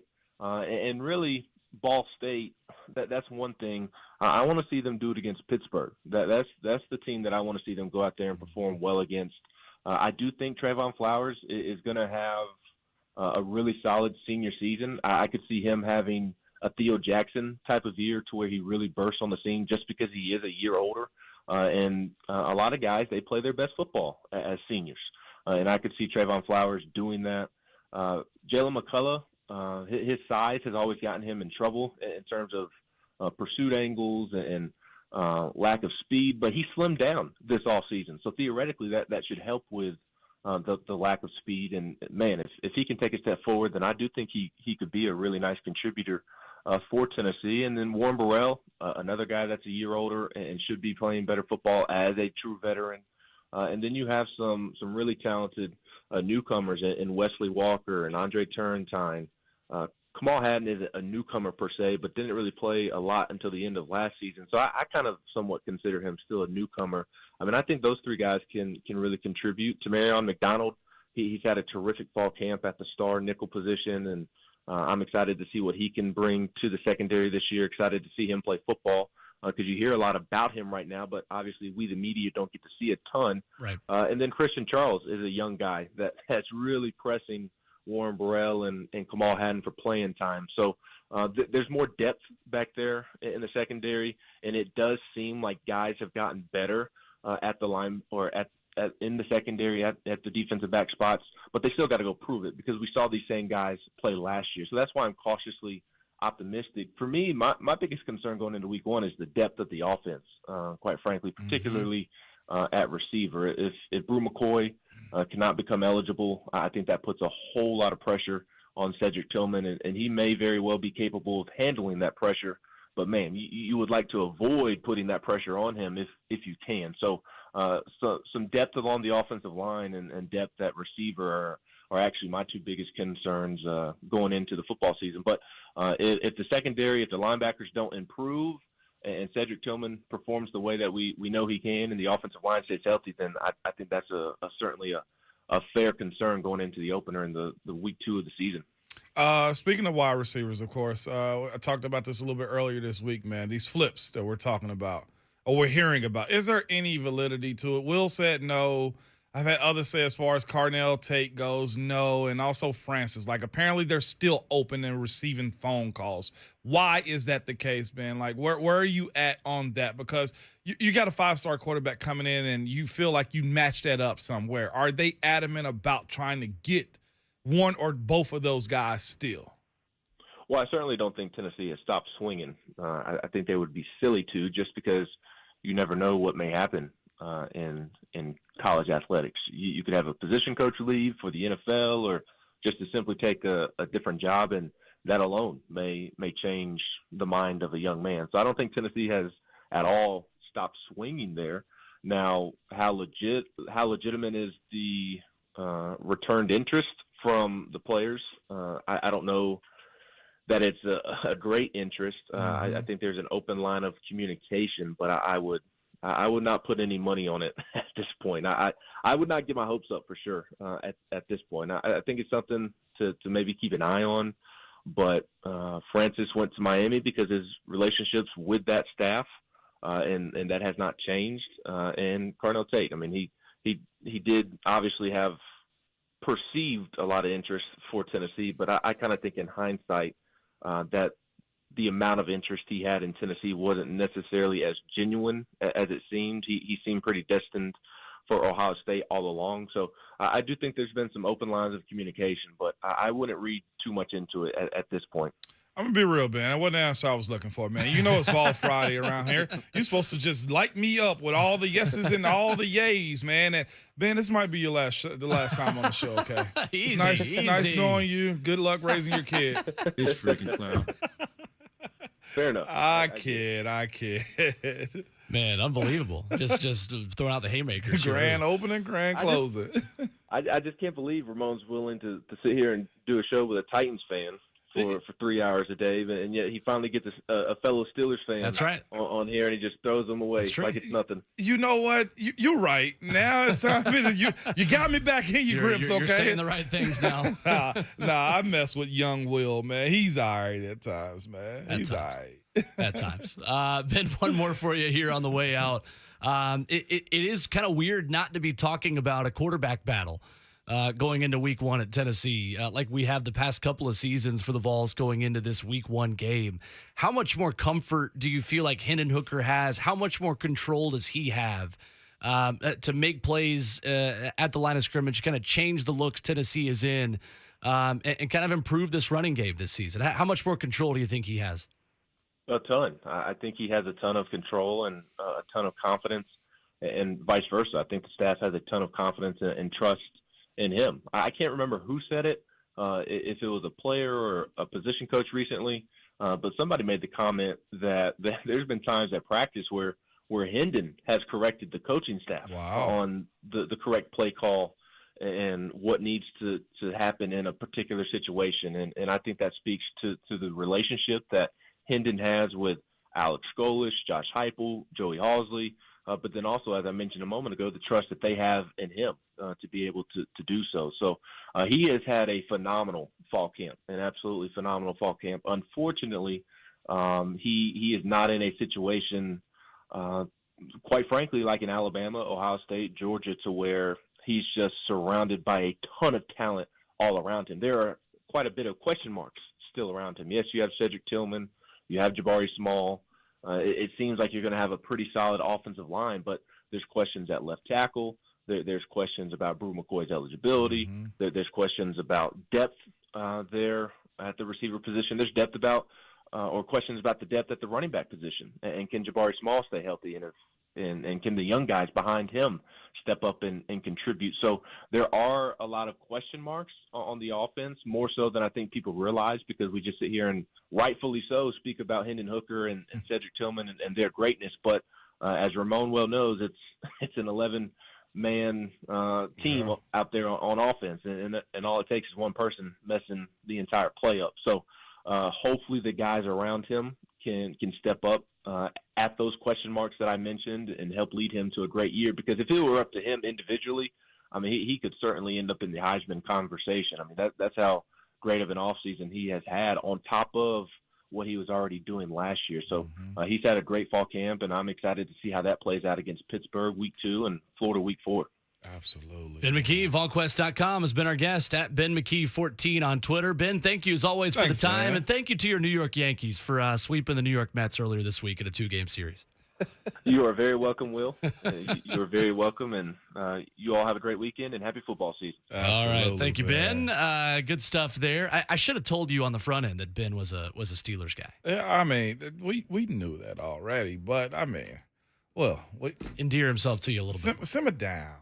Simmer down, man. One thing Ben said at the end there that I want to kind of get into a little bit more when we come back, because to me, the concern has always been about the secondary. Yep. For this Tennessee team, based on the way things ended last year against Purdue. And if everyone we've talked to this week, notice this, everyone we've talked to this week has said their biggest concern has to do with the offense. Yep. I think that's great news for Tennessee. Let's continue that when we come back. Ramona Will, powered by All Four Seasons, 104.5 The Zone. I'm a VAA. I'm one of those that thinks the Vols are all right.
104.5 The Zone's high school football game of the week coming up tonight. Will Bowling, I don't know who that guy is, and Lucas Panzica with the call.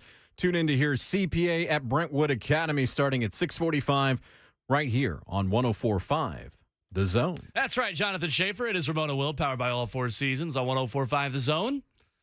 It feels weird hearing Jonathan Schaefer's broadcaster voice and then just roasts me in the broadcaster voice. Usually it's one or the other. No, there's no broadcaster voice. It's all the same. That's what he do. You're projecting a little bit. Get with it or get Not a gone, bad Will. thing.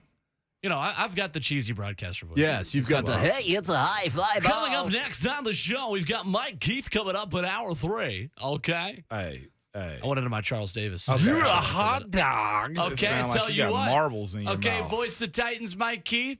Okay, hey, he's coming up in hour 3. All right, Dan Helly. All right, Tennessee Titans football. Shay, It's this my is the Charles point in Davis. which you shut off his mic. No, come on. That's my best impression. Actually, is his best. Thank you. Thank you. Moan, I'm telling you, it's really his best impression. Not the Joe Hunt. Are we going to have Joe Hunk and Charles Davis call a football game in the next hour? Is that what's going to happen? Hey, Charles Davis is a saint, okay? He's Oh, hands off, the okay? nicest guy in all this right, business. Just make sure. That's Him and- worse that Him and John Wilkerson. I have a personal relationship with Joe Hunk, and I didn't say hands off with him. I think that's okay. I got to check myself at the door. Hey, That was I told you to act like it Moan, was I didn't Friday. appreciate that, man. Hey, come on, bro. Bro, I thought we were friends. That's the classic. 615-737-1045 if you want to impersonate anybody. bad, I need Joe. to be protected at all costs, Moan. My bad, Joe Easy, man. That's terrible. That's man. bad. on me. Ben McKee with us. Good conversation with him. If you Professional missed transition. if you missed it, check out the podcast wherever you download podcasts at Ramona and Will. Come on, man. Yeah, that's it right there. I think it's interesting. Somebody's got to be the radio professional here. I think out of everyone we've talked to about Tennessee this week, Ramon, when I've asked them what their biggest concern is, none of them have said the secondary. Yeah. That's not what I expected. Me either. That seemed like the linebackers in a good position. I think there's a little bit. I'm personally concerned a little bit about the interior defensive line because that's where teams in the SEC will beat you up. You know what I'm saying? So I hope that's not the case. But to your point, though, Will, secondary doesn't seem to be that big of a hiccup right now. It is for me. It is. It's going to continue being for me. The depth on offense, if that is the biggest difference, the biggest thing that is a concern for Tennessee, I think that's a good thing. Yeah. Because I think that Tennessee can get more out of less talent on offense just by virtue of the system that they run than they can on defense, of course. I think Tennessee last season, and I don't think this, I know this, that Tennessee last season was 6th in the SEC in yards per play allowed on defense. But they saw more plays than anybody on that side of the football. Like Tennessee is going to have to be in the top 3 of yards per play allowed on the defensive side of the ball in order to be up there with the best teams in the SEC. They're going to have to punch above their weight every single year. It's the opposite for that offense. It is, man. The offense is going to handle itself as far as the way it operates, man. Heupel's system has, as last year in the SEC, it was tried and true. Did it have its hiccups? Yeah, but it's the same thing as some teams that have a 3 and out or they can't get going, or in traditional type offenses, man. It's with Heupel, this one is designed to get the playmakers the ball, to expose your weak points, and it does it at a rate to where it really spreads you out enough that where if you have those deficiencies, you better either try to cover it up super fast or be in a position that, look, you minimize the guys as far as where they are on the field. Like, you need to have some studs at a position or two if you're going to go up against this offense. And, I mean, that's what Alabama had to a point. And even then, last year, they still pushed, some really good teams. And in a year where it was low scholarships, in a year where it was not necessarily the best year to install this type of offense, and now you got a whole calendar under your belt, Will. So I get where you're saying you're not really overly concerned with this. So how about our guy Ben McKee here, by the way, about 5 minutes after he's on with us, announces he has a new job. Like 5 minutes after he just talked with us. What the hell? Now, still covering Tennessee, but Ben McKee is headed to Go Vols 247. Oh, get out. Going to the other. So Congratulations, I man. just texted him and said, dude, what the heck, man? Why can't you break the news? He could have That's what I'm dropped it saying. here. What a guy. It ain't even like at the top of the What a hour, guy. Ben. Thought. You Going see, to cover Tennessee full-time for Go Vols 247. One of the nicest guys in the business. we as well. bonded for a second. Now you text him again and you tell him I said, good luck with the kid. You're dead to me. I'm disrespectful. You let him know that, Oh, man. Oh, my goodness. Good stuff, though. But yeah, no, I agree with you. The larger point is that if Tennessee stays healthy on offense, then I don't worry about that group whatsoever. But I No. think that especially at running back, people that have watched high school football in this area, Tennessee's walk-on running back, it's a demerit for me, is former NBA running back Patrick Wilk, a name that many will know, is Tennessee's 5th running back right now. Oh, wow. Alabama's 5th running back, no disrespect to him, obviously, but like in the SEC, you've got to have lots more depth at that position. Yeah. The teams that Tennessee is going to be competing against for second in the East have 4- and 5-star running backs as their 3rd, 4th, and 5th guys. Yeah. So a little bit of a concern for the Vols, but if their biggest concerns are on offense, I'm happy. Yeah, me too. Like I said, I think the system works in a way that is going to allow them to kind of hide those concerns, though. You know, like you said, Brew McCoy is not there. Of course, you add different pressures to everybody else at that position, but eventually I feel like it will get resolved. Like USC, y'all are so done. 615-737-1045 is the number if you want to jump in this morning. Voice of the Titans, Mike Keith, coming up at 8:20. And up next, we will talk about the headlines from the NFL and look again at the practice report yesterday from St. Thomas Sports Park. Halftime of the show. Marching band music playing everywhere across Nashville. 2 hours down, 2 to go. It'll fly by. Coming up next, Ramona Will, 1045 The Zone.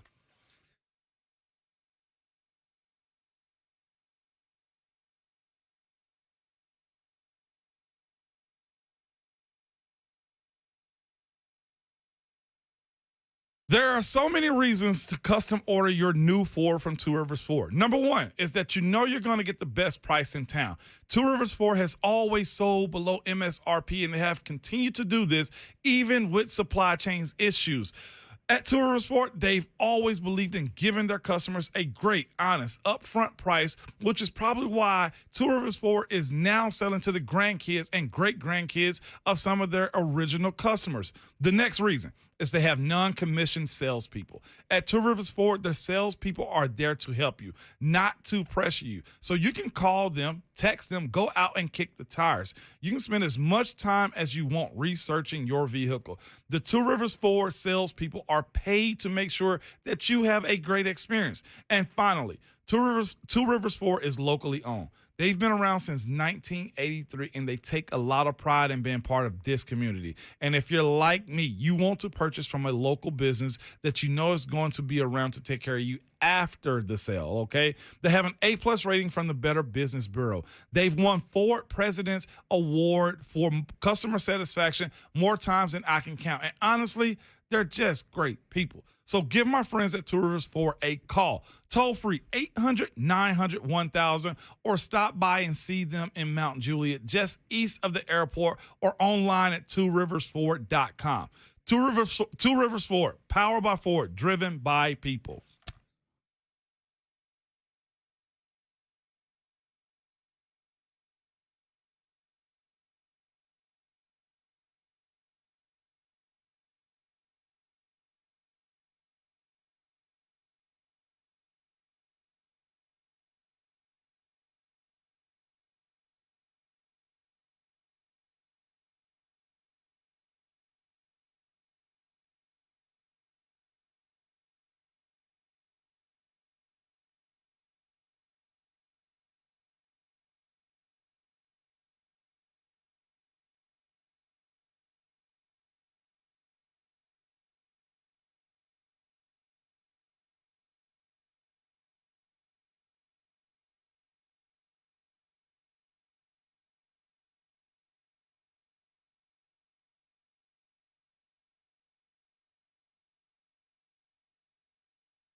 Straight up 8 o'clock. Good morning. I'm Jonathan Schaefer from the Superbook.com Sports Desk. Titans wrapping up the preseason tomorrow night, as mentioned by the big voice guy, taking on the Cardinals in Nissan Stadium. Kickoff at 6.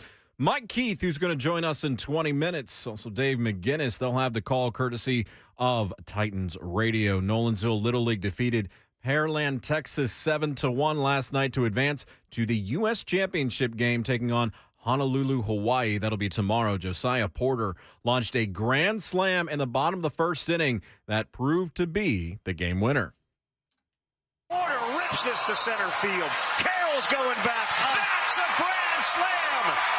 Josiah Porter straightaway center.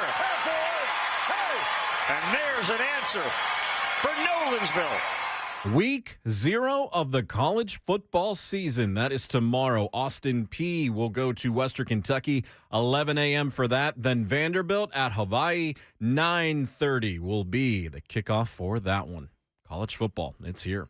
For our foundation repair and waterproofing needs, visit USSTN.com. Breaking news at once. On air over the Titans and the Vols, this is 104.5 The Zone.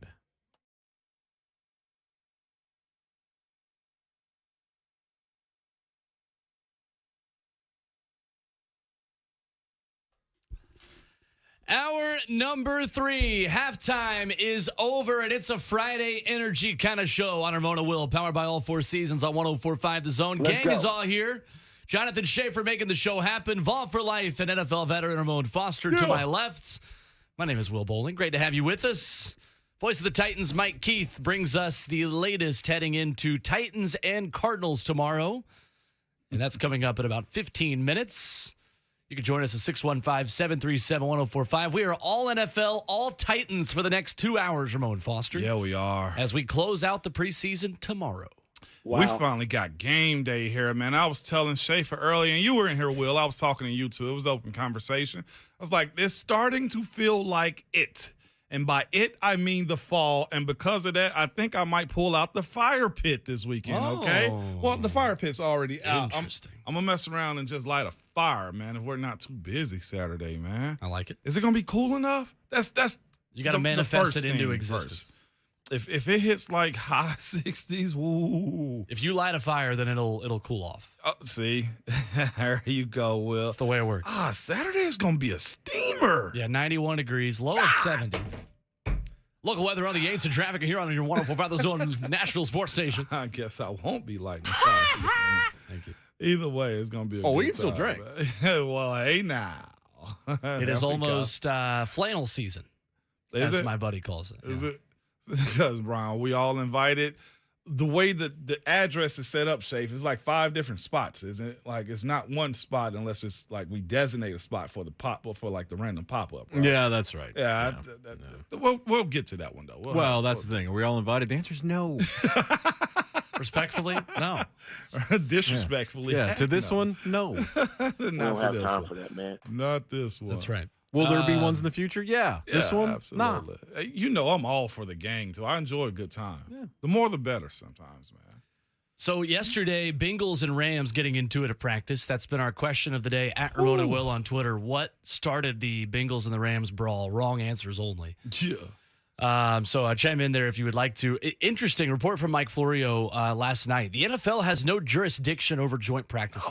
Oh, yeah. I think this is interesting. So Aaron Donald will face no action from the NFL for holding 2 helmets in his hand and clubbing people with them.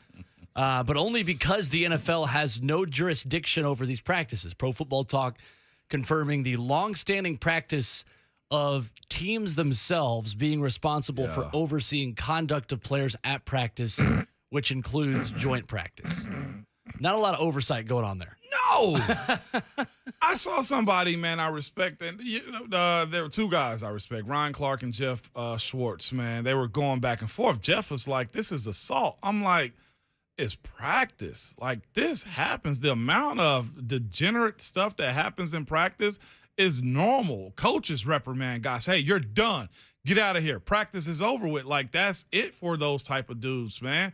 If we wanted to start talking assault in football, then we got to dead the sport.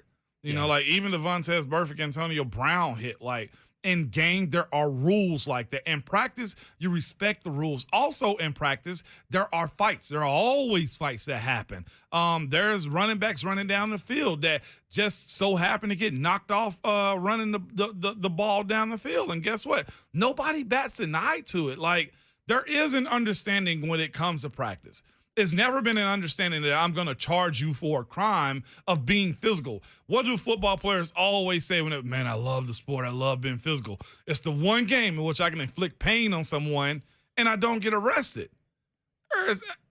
There's no way. I mean, swinging a couple helmets around is, I mean it's dangerous as hell. That's next level. Like, that's outside the framework of being violent in a game. I'm not pushing back on that. Sure. Like, AD, like, you got to get a hold of this. But this is also Aaron Donald's mantra. This is him. He's done this before. We saw this man take off his shoulder pads, visibly upset, go to the sideline, put his helmet on, strap it back on, right, and go try to fight. I think it was Justin Brett. Like, yeah, this is what he does. It's crazy. And this is the other part too. All the pearl clutching right now. Yeah. Like, every time. Come on. Oh my, stop. Stop. This was the same crowd of people years ago, Will, that was like, football is getting soft and you guys don't play like I do. You need to have soft helmets. Like, really? People, no. Yeah. Don't be pearl clutching now because you saw something violent in a violent sport of football. I tell people all the time, it is a gladiator sport. Something like this is going to happen from time to time, either in practice or either in the game. Like, a few years back, you remember when they started to take away the head hits? Yeah. I remember this distinctly because we were on the team. Well, I was in NFL, and there was, teams like saying, I'm not going to hit guys up top because the fear of me getting a fine or suspension is where they were trying to really just regulate how you tackle in this league. And there was a bunch of guys, and I remember distinctly one of my old teammates that where I was just talking about now, Ryan Clark, said he had a guy tell him, RC, I know how you play ball and you know how I play ball also. Because of that, I don't want you hitting me low. I'd rather you hit me in my chest, shoulder area, instead of you hitting me in my knee and ending my career. Like, that was a conversation that was had, Will. 100%. Like, what would you a torn ACL, or you just get you get knocked on your butt because you got hit high? Right. Like, these are the conversations that happen. Like, RC or teammate B, I'd rather you hit me up top than to hit me down low as I'm coming across the middle. Like, those are those dark conversations that happen. This is him. Yeah. Is it assault? Is MMA assault? Right. No, it's fair. MMA, though, it happens within the context of the competition. But there's you don't have people clubbing dudes with helmets. Well, there's also when you see somebody visibly knocked out and you know when they're knocked out and you climb on top of them and still to beat their face in. That's true. Yeah. Come on. That's it's true. Always going to go one step. And how often does this happen? I mean, it's only happened like with helmets. Clubbing dudes with helmets. It's happened twice now in however many years. Myles Garrett and all that stuff going on. Oh yeah. I can get you started on your Browns hatred. And even still, that was in a game. He was suspended. Right. And yeah, you can't regulate practice. Even with me saying all of that, yes, it was wrong. Different rules, and you don't have as fine of lines of what is or isn't allowed within practice. Thank you. As you do in games. I'm with you on that. Yes. Thought this was interesting from Kansas City Chiefs and Green Bay Packers fans' perspectives. Sammy Watkins, former Chief, now a Green Bay Packer, throwing a little bit of shade at his former quarterback. Do you see this? No, I didn't. How am I missing this? Says, I think Patrick Mahomes is incredibly good, but Aaron Rodgers is on a whole nother level. Oh, wow. Saying yesterday, he's amazing how he controls the ball, puts everyone in place. I've been with a lot of quarterbacks, and I've never seen them carry themselves like Aaron Rodgers. Well, first of all, nobody carries themselves off the field with the weird rituals that Aaron Rodgers does. So I think that sets him apart. Thank you, Aaron Rodgers. Thank you very much. But Aaron Rodgers has been very vocal in his displeasure with the new wide receivers in Green Bay. Yeah. Replacing Devontae Adams and bringing in Christian Watson and some of these rookies and free agents who are trying to replace a lot of offensive production there. But Sammy Watkins and Christian Watson, I think, is a really interesting 1-2 punch at that position in Green Bay this season. It really is, and hopefully you get something out of it. I do hate that, though, these old, you dissing your old teammates and stuff like that. That doesn't, sit well with me. All right. I don't think he dissed him. You don't think he dissed him? He just thought Aaron Rodgers is better. But you don't have to say that out loud, though. Like that's I think not he just your answered wife. a question. That's not your ex-girlfriend. I think we're being a little too sensitive on this one. No, because I don't think he dissed him. But you don't have to go down that lane. Like, who asked that? Just you can avoid that. But of course, for us, this is where we're at. Like, okay, give us the hot takes. Like, but person to person, like, there's no understanding when it comes to saying stuff like that. But is it even a hot take? It ain't a hot take, but it's also like that dude helped you get a ring. You just met this guy. Yeah, I think it's I think it's kind of bold to say after a month or two. Yeah, he didn't say Patrick Mahomes' kid was ugly. He was just like, A-Rod may be the GOAT. That's what he's saying. If he'd insulted Mahomes' brother, then I would have been okay with it. I'd have been totally fine. But to me, both of those guys sit in the same world right now. I know Aaron Rodgers got more MVPs than him, but Patrick's in that same conversation. Like, you played with two greats. The guy that's played with the best quarterbacks in all his career, hands down, goes to Emmanuel Sanders, okay? And I remember even kind of saying something, too, when he left and went to Peyton. Like, that happens, but there's really no need for it. Was it a hot take? Yeah, okay, whatever. He said, I'm pearl clutching. Yeah, that's right. Am I? No, you're not. not. Am I pearl clutching? I'm not pearl clutching. I'm just saying there's room for not saying that. Like, seriously. That's fair. But then we also preach these athletes, hey, be real, give your opinion, be authentic. Then he does, and then he gets killed for it. There's no reason for an athlete in a public forum, to be honest. I'm not going to kill him for it, Really? but I'm going to say it's bold after a couple weeks when you just left the best quarterback in football. Yeah. Right now. Yeah. Golly. Interesting. Yeah. 615-737-1045 is the number if you want to jump in. Voice of the Titans, Mike Keith, joining us in a couple of minutes. Want to get his thoughts on the way Ryan Tannehill has looked over the course of practices, because Ryan Tannehill, 4 interceptions at the end of training camp, a much better number than it was this time last year. Yeah. But very intrigued just to see what his thoughts are going into the final game of preseason and what that safety battle looks like. Because Coach Mack told us yesterday there's no inside track for anybody at that safety position, that everybody has a spot either in or out. Nobody is safe other than Kevin Byard and Amani Hooker. Yeah. And I want to see if Mike Keith feels the same way or thinks that anybody possibly has a little bit of an inside track to that position. We'll do that coming up next. Voice of the Titans, Mike Keith, previews Titans and Cardinals with us. It's Ramona Will, powered by all 4 seasons on 104.5 The Zone.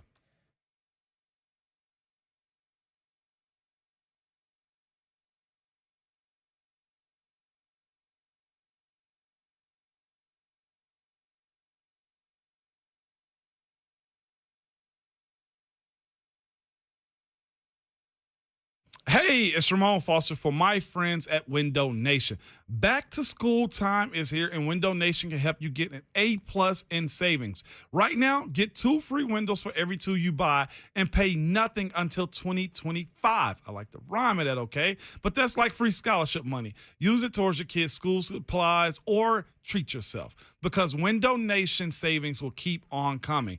As temperatures soar, and they will this weekend, so do your energy bills with old, inefficient windows. Stay cool, lower those bills, and raise the value of your home with new Energy Star efficient windows. Window Nation has expertly installed over 1 million windows, rewarding and increasing value in over 150,000 homes, all with over 96% needing no follow-up service. That's an A+. Now it's your turn to make the smart choice and go to the head of the class. Get 2 free windows for every 2 you buy. If you buy 4, guess what? You get 4 free. There's no limit. Plus, make no down payment, no payments, and no interest until 2025. You'll save big during Window Nation's back-to-school sale. Call today at 866-90-NATION or visit windownation.com. That's 866-90-NATION or windownation.com. And tell them that Ramon sent you.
Friday edition of Ramona Will, powered by All Four Seasons on 104.5 The Zone.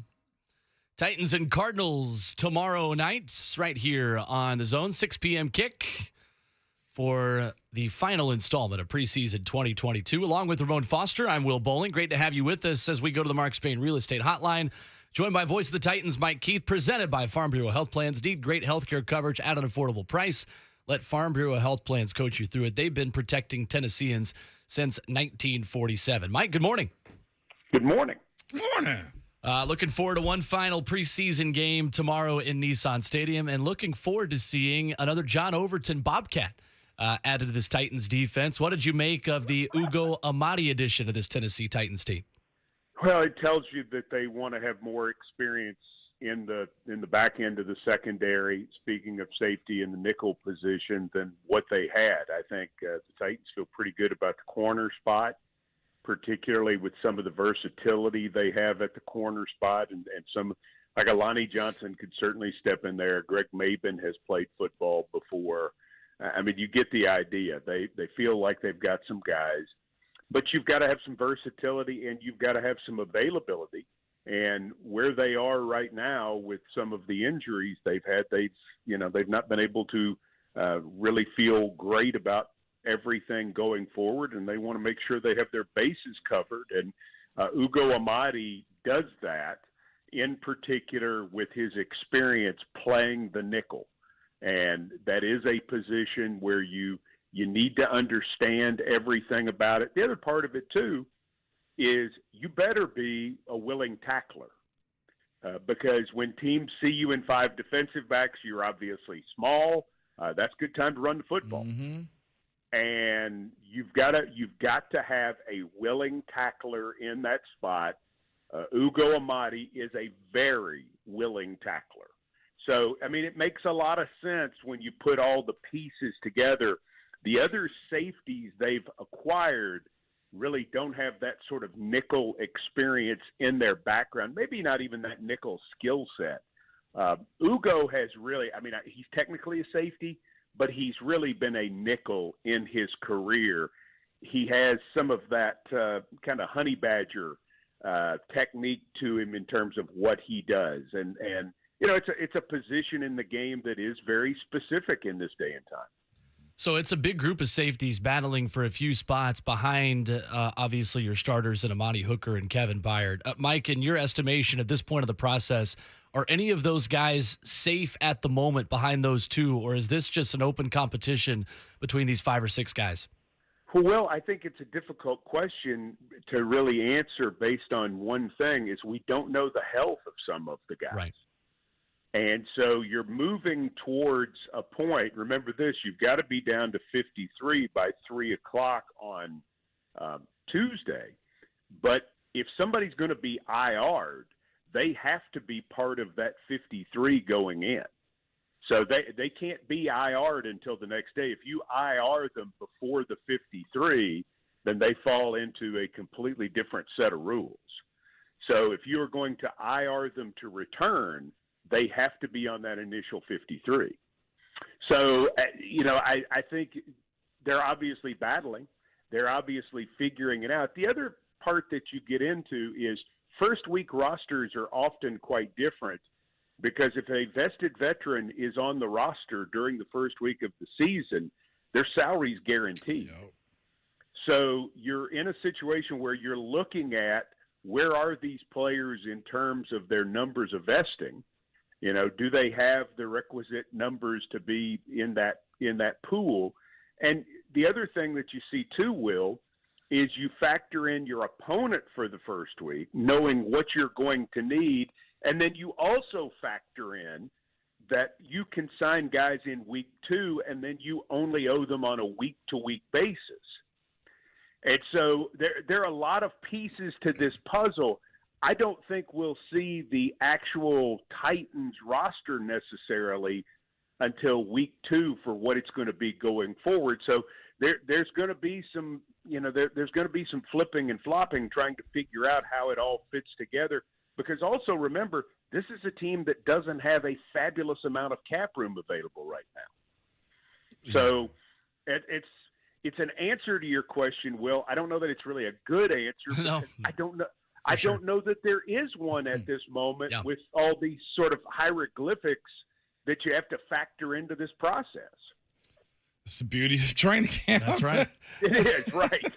And I'm glad I don't have to make these decisions, man. And that's where I'm at, too, because this is decision week. What are we, Tuesday? Next Tuesday, 3 p.m. Central? Yeah. It's 4 days away. Yeah, we are. So I got two groups I want to ask you about this first one. And it's hard to kind of, break down where they are because they're not really factored into special teams that much. But DeMarcus Walker, Deshaun Hand, Larrell Murchison. Yeah.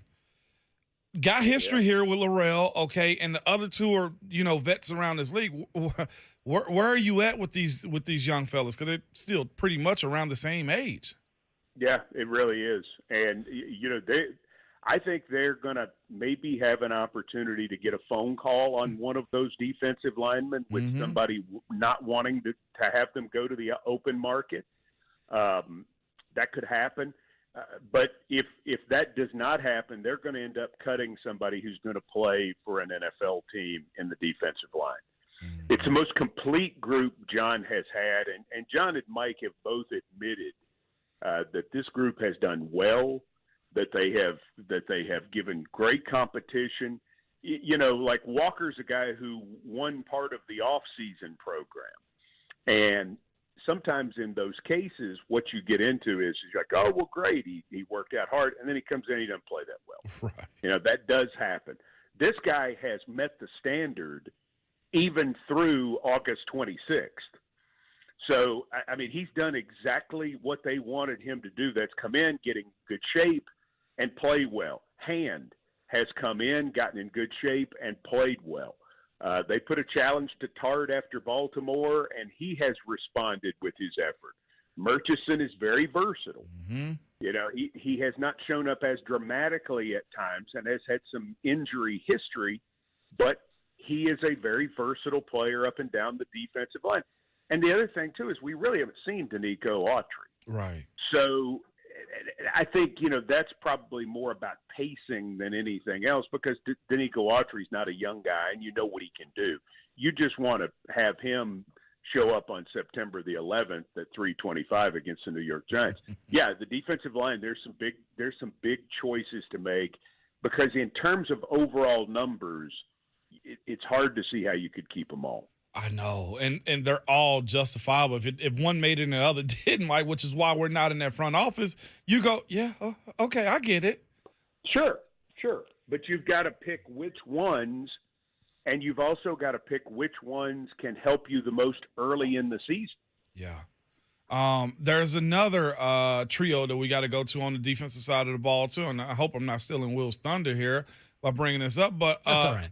Chance Campbell, draft pick. Dylan Cole, guy signed last year, made some splash. And then another guy, Joe Jones. All have made plays. All are in the same box. But in this one, you incorporate special teams into it. Well, and the other part of it is there are always linebackers available after the cuts. Always. I mean, that's what you find is you can find that guy. Now, Dylan Cole, if he's healthy, is an interesting story because he was really playing well at the linebacker position. And Dylan Cole can really run.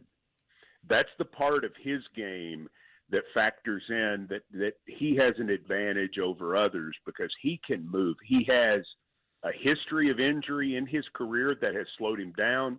But when he got here last year, he really started to take off because he was healthy. And he's another Texans guy who knew Vrabel before, who's been with Bobby King, the new linebacker coach. So Dylan is certainly a guy to watch. Joe just plays. Yeah. I mean, Joe's a good football player. And that's what you like about a guy who's in his sixth year. And he's got to play teams. He's got to play, step in there and play first and second down or whatever. I mean, whatever you ask him to do, he's going to do, and he's going to be very capable. And you saw the pick he made the other night. It was a great interception in terms of the catch, not an easy ball to catch. And that's the reliability you have in this player. He's a good athlete, and he's a smart guy. So, it'll be interesting to see if they can keep both of those guys. not having Monty Rice is a big deal because Monty was going to be the third guy but behind Zach Cunningham and behind David Long. And so that's a big deal. Yeah. For the young guys, it's tough because you just don't know how many they're going to carry. And that's a number that in recent years has dropped considerably because teams would rather carry an extra defensive back in order to play special teams than they would a linebacker because there's a much better chance they would need a defensive back in game than they would need an extra linebacker. Yeah. Absolutely. Voice of the Titans, Mike Keith, with us here, brought to you by Farm Bureau Health Plans on Ramon and Will. Mike, Coach Mack says to us yesterday that he thinks Nicholas Petit-Frere has more come on strong and taken that right tackle job versus Dylan Radins necessarily losing it. When did you know that this could be a guy who could start as a rookie throughout this entire process? When I met him in the pre-draft process. Really? Wow. Yeah, he was one of the first guys that I met in the pre-draft process. The Titans had him in, and they had identified him as a type, as a fit for this organization. And then then they draft him, and they draft him at number 69. Really good pick at that spot. For value, it's an incredibly good pick. He shows up in May and June, and he just knows what to do. He's been at a big-time program in high school. He's been at a big-time program in college, and he just knows what to do.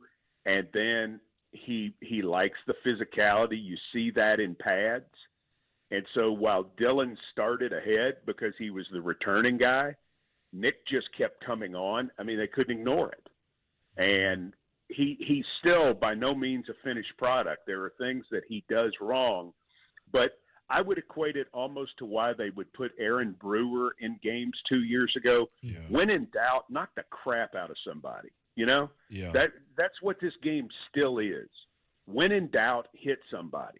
And that's what this kid does. If he doesn't know what to do, what you understand you're going to get out of him is physicality. And that can make up for a lot of things in this game, even at this level. They can teach you the other stuff, but he's got a football player's heart. And I think that's what's really exciting about him. He's got the long arms. He just has all of those traits. But again, the smarts, the right personality, the work ethic. He did an interview with me, and we really couldn't use that much of it because I'd say, so do you prefer guard or tackle? He's like, whatever. So do you like the right side or the left side? Doesn't matter. Yeah. I'm sitting here thinking, oh, you are such a Titan. Right. You are so what they want. But he was saying it very sincerely. It wasn't rehearsed. Right. He's the kid who shows up on the playground and says, I just want to play. I don't care. I just want to play. I want to be in the game. And that's the mentality that like McCrary had and that Petit-Frere certainly has. So how important is this then on the flip side of that competition for Dylan Radins to have a good day tomorrow? How quickly can that guy get up to speed playing inside where he practiced a lot some last season? Yeah, it'd be big. It'd be really helpful to the team from a versatility standpoint to have that because, you're going to sort out 8 or 9 spots. And it's also going to tell you more about what you need. He has played tackle. He has played left and right tackle. You like that. But is a veteran tackle potentially a priority after the cuts? Is that something that you feel like you need or not? And the other question, too, is here's Jordan Ruse, who I don't know that anybody had on their initial list making this football team. But with Nate Davis out, he's done a lot of good work at right guard. And he's a veteran player who certainly understands how the game works, and he's put himself in a good position. So, again, you said it well. I would not want to be John Robinson because this puzzle to begin with is going to be so hard. And the thing that too, in this puzzle is you're really not cutting to 53. You're probably really cutting to 49 or 50 with the understanding that you're going to go out and grab a guy or 2 or 3 or 4. Yeah. And so who can you get back you're saying, okay, we want this guy for the long term, but he can't help us right now beat the Giants because of he's young, or we just don't need him for this game plan, or these things. And so you're going to try – you're going to have to gamble some. You know, you're always gambling some with this, that you can get a guy back, that a guy wants to come back, you know, all of those sorts of things, because your long-term moves are well beyond this week, but you got to beat the Giants and be 1-0. Yeah. You know, that's the number one thing that happens after the page is turned about 9:00 tomorrow night. And so there we are then, as far as, you know, that page getting turned tomorrow night. Camp is pretty much done at this point. Yeah. With that being said, who's been your highlight of camp? I kind of want to lean on Rashad Weaver. As far as young guys go, that you think can contribute and build as pros going into their younger years in his league, Mike? Well, you talked about 78, Nicholas Petit-Frere. There we go. He and McCrary are the two that I'm just not surprised after meeting them, knowing them, watching them through the process, after having been fortunate enough to spend 7 years with John and 5 years with Mike. They were so predictable. They were like, okay, these are the guys they want in these ways. The other guy too, and this will sound probably more like a fan, but Malik Willis. I have just been so pleased with the way he has gone about the process. I don't know that he's ready to play right now. I'm not a quarterback expert, but I just like his improvement.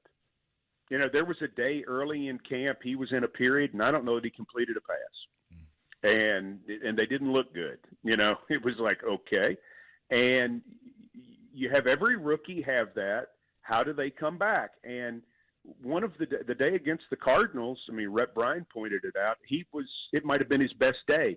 He's continued to get better. He has ability. He's working with really good coaches like Pat O'Hara and Todd Downing and Tim Kelly and just a group of coaches. But, guys, he wants it. This is a guy who wants it. And Ramon can speak to that much better than I can in terms of when you've got a guy who has ability, my goodness, if they want it, it can happen. And this is a player who doesn't have the star thing floating around his head like, I'm entitled, I'm Malik Willis, I'm famous, I'm entitled to something. No. He wants to be good, and he's working as if he were an undrafted free agent. I really think there's something special about the guy. I don't know if it's going to happen or not, but I'll say this. I believe he and the Titans are going to give him his best chance. I think he's found a fit, and I think they have found a guy who fits them in terms of how he wants to work. He's very grown up.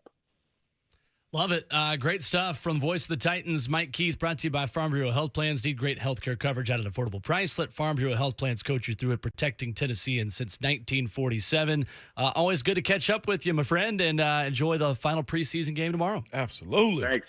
I hope I haven't confused you guys more. No, I love it. I like the hieroglyphics. And we'll get more clarity tomorrow night. That's right. We think.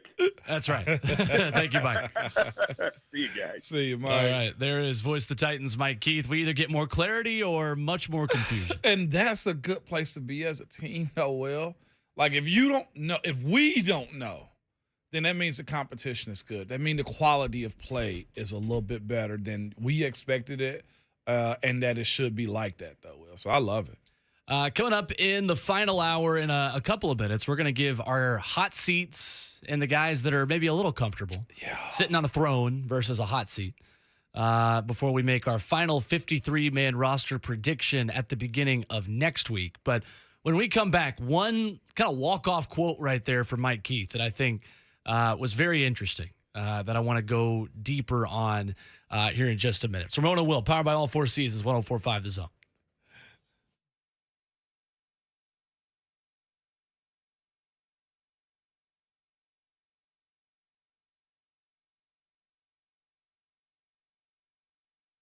As leaders in disaster cleanup and restoration, the pros at ServPro are prepared for anything, like when that relief valve on your water heater fails and it pours gallons of water into your finished basement, or an electrical shortage in your office that causes extensive smoke, fire, and water damage, or a musty odor indicates you might have a mold problem. You need a lot more than help sometimes cleaning up, and that's when you contact ServPro, okay? They have the equipment and expertise to clean up damage from fire, water, or mold, but they also offer a variety of construction services ranging from drywall patching and document drying all the way to complete structure rebuilds. ServPro is the call to bring your home or business back as good as new and as soon as possible. So call the official ServPro downtown Nashville operators at 800 ServPro to see how we can help you get back to like it never even happened. ServPro, cleaning, restoration, construction, and franchises are independently owned and operated.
I really think there's something special about the guy. I don't know if it's going to happen or not, but I'll say this. I believe he and the Titans are going to give him his best chance. I think he's found a fit, and I think they have found a guy who fits them in terms of how he wants to work. He's very grown up. Voice of the Titans, Mike Keith, with us here on Ramon and Will, 104.5 The Zone, commenting on the poise and the maturity of Malik Willis throughout the entire process of training camp with the Tennessee Titans. It's Ramon and Will, 104.5 The Zone. Will Bowling, Ramon Foster with you. Thought that was the most interesting quote of that really interesting conversation about the churn of the roster, the logistics of getting a 50 and then adding a couple of pieces out of the other cuts that are going to happen over these next couple of days. But really insightful stuff there from the voice of the Titans talking about who a guy's probably starting again tomorrow, if I had to guess. Yeah, absolutely. I see that being the case. It'll be interesting to see how that position shakes out as far as quarterback goes, though, because Malik's on the roster. We can say that. Will, you feel confident if I make that take, right? 100%. But what do you do as far as Logan Woodside, and not just him?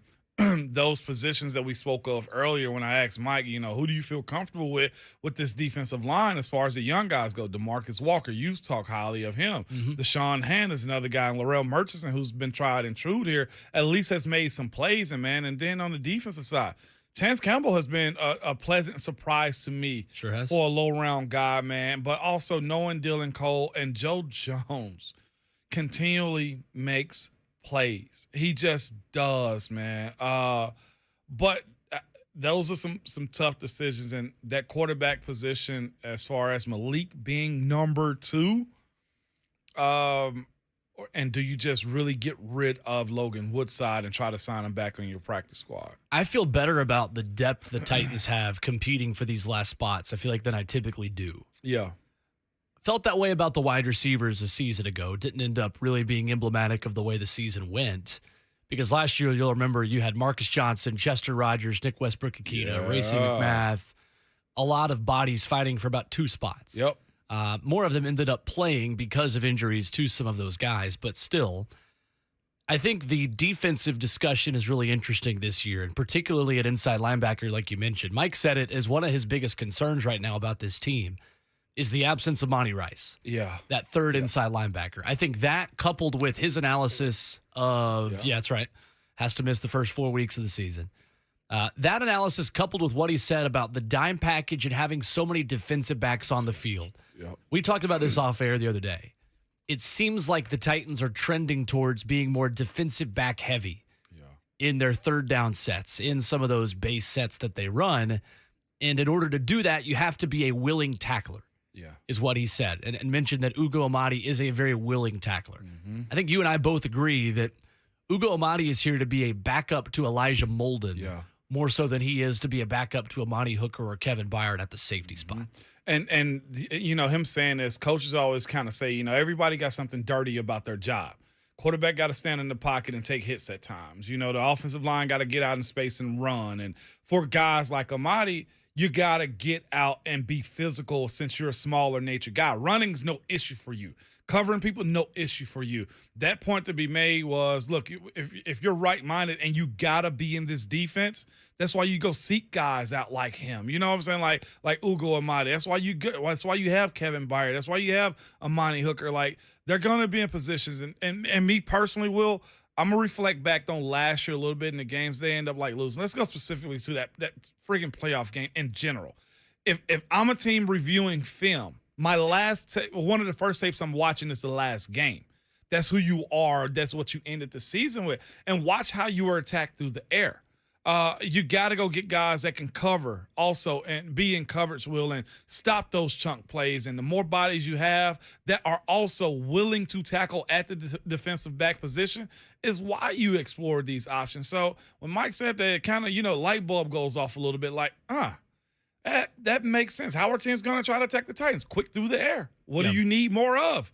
secondary type guys like Ugo Amadi and just these trades that you've made, man. Lonnie Jackson as a kid, you know what I'm saying? That's just Johnson, yeah, yes. Johnson. He's a kid Small that you Demare. just like, yeah, small Demare. It's all good. You get a Demare for Demare to me because you don't push the buttons. But this is what you need. The rush and coverage has to work together. Yeah, and that's how you build a team that sustains itself. We saw that happen really for the first time in a couple of years a season ago.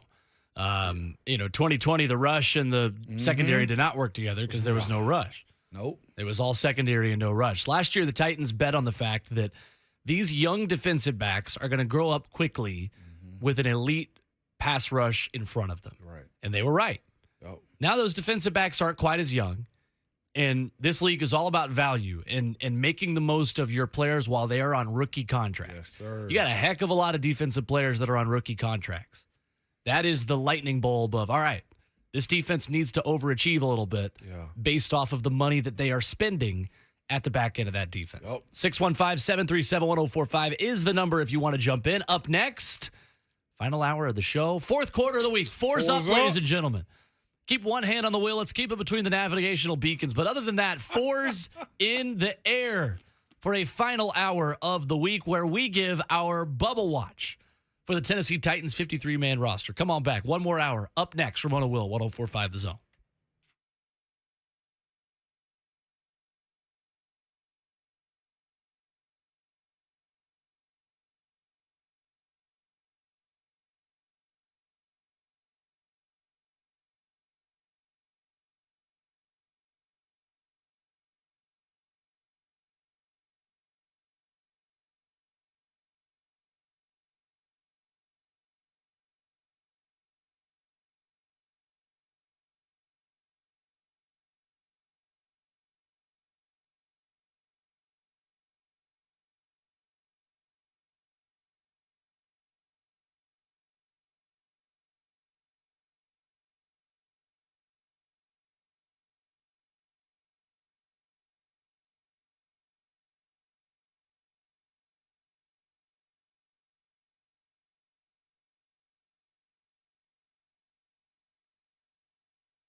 Top of the hour, 9 o'clock. Good morning. I'm Jonathan Schaefer from the Superbook.com Sports Desk. Titans wrap up the preseason tomorrow night, as the big voice guy just said, facing the Cardinals at Nissan Stadium. Kickoff set for 6 o'clock. Mike Keith and Dave McGinnis will have the call, courtesy of Titans Radio. Nolensville Little League defeated Pearland, Texas 7-1 last night to advance to the U.S. Championship game against Honolulu, Hawaii. Josiah Porter launched a grand slam in the bottom of the first inning. That ended up being the game winner. Porter rips this to center field. Carroll's going back. That's a grand slam. Josiah Porter straightaway center. And there's an answer for Nolensville. Nolensville with the victory, playing for the nation's title coming up tomorrow. Week 0 of the college football season. Also tomorrow, Austin Peay at Western Kentucky, 11 a.m. Vanderbilt at Hawaii, 9:30 kick for that. For all your foundation repair and waterproofing needs, visit USSTN.com. Breaking news at once on your home for the Titans and the Vols. This is 104.5, The Zone.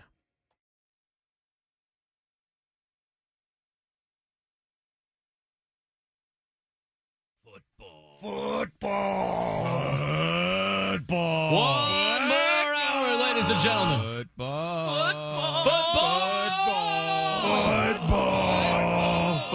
I love this.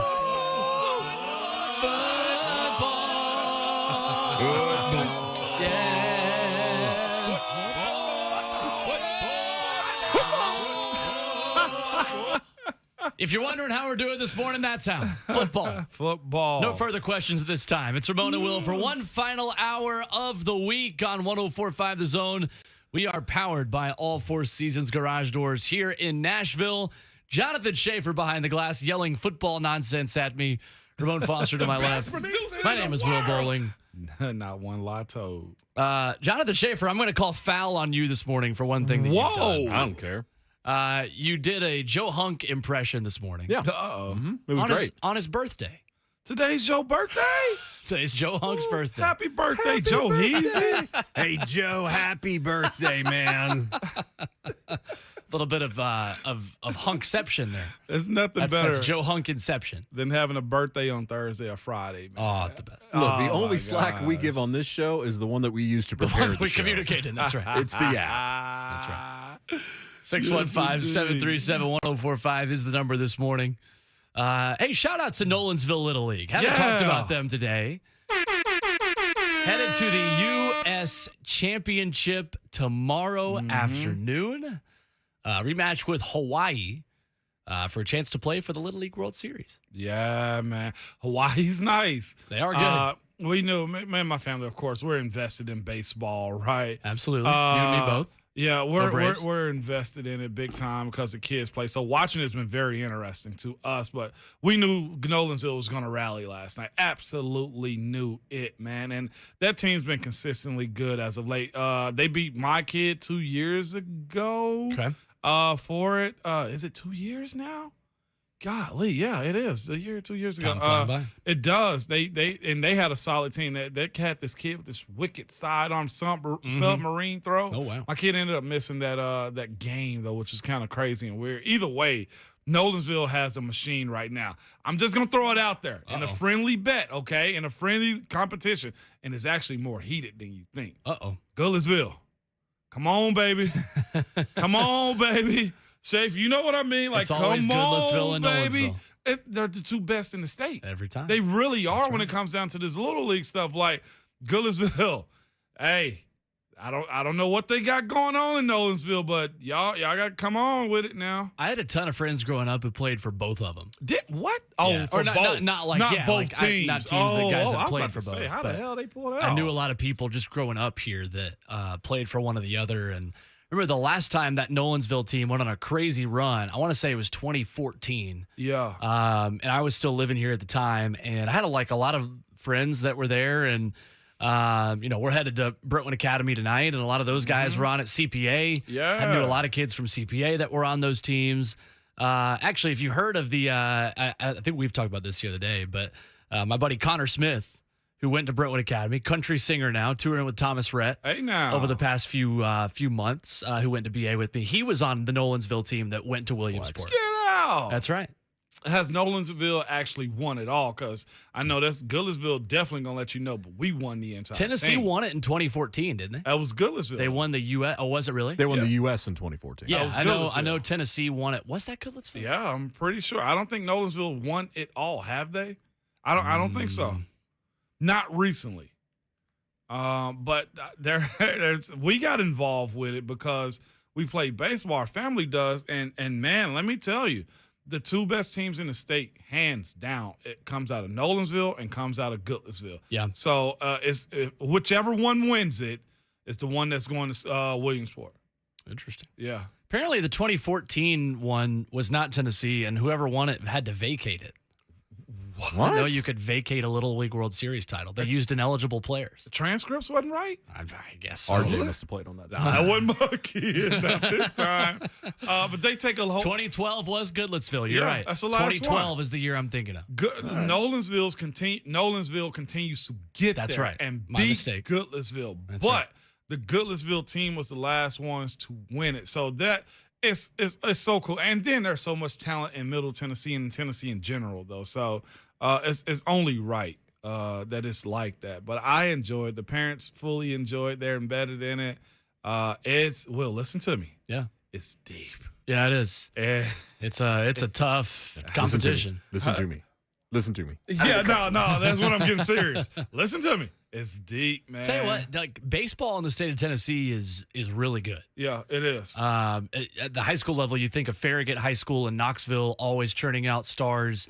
It's where Tennessee's flamethrower, 105 mile an hour, Ben Joyce came from.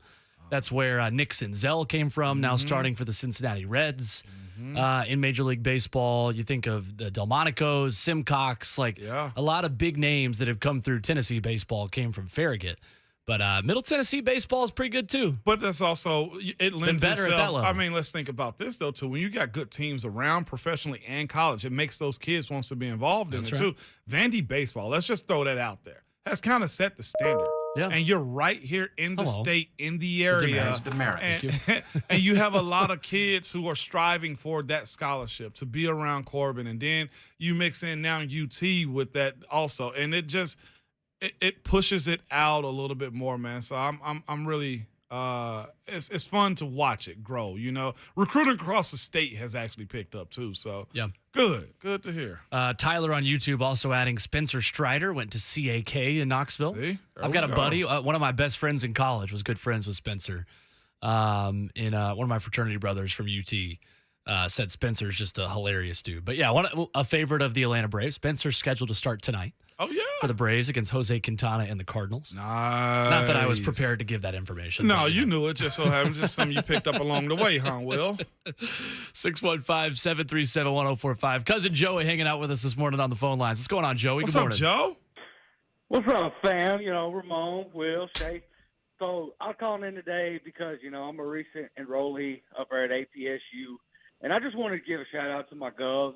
Hopefully they go out tomorrow and get this dub versus Western. I've got actually a couple football players in my English class, and, they're really awesome guys. I'm really getting to know them, getting to know, through them, some of the team and everything. But, man, like I said, I just want to give out to my Govs, and let's go get this dub. Let's go, P. There we go, Thank you, Joey. man. Love that. College Fridays? That's right. Is that about to become a thing? Absolutely. Big Orange Fridays here starting next Fridays, yeah. Victory Friday, possibly. Who's to say? Man, Victory Monday is the only ones we celebrate. Well, never mind the Thursday night game. All right. Come on. Okay. All right, Yeah, player. you're right. Okay. Look, the last time Tennessee had a second-year head coach, week one didn't really go very well for him. Yeah. Who was that guy? That was Jeremy Pruitt beating or losing to Georgia State was what that was. I remember that. You want to talk about a miserable hotel stay when we were on the road that weekend? So this is a good background for you, Jonathan Schaefer. Do you remember what we were doing the Monday after that game? On Labor Day? Doing a show. That was Buck Rising's escape from radio jail.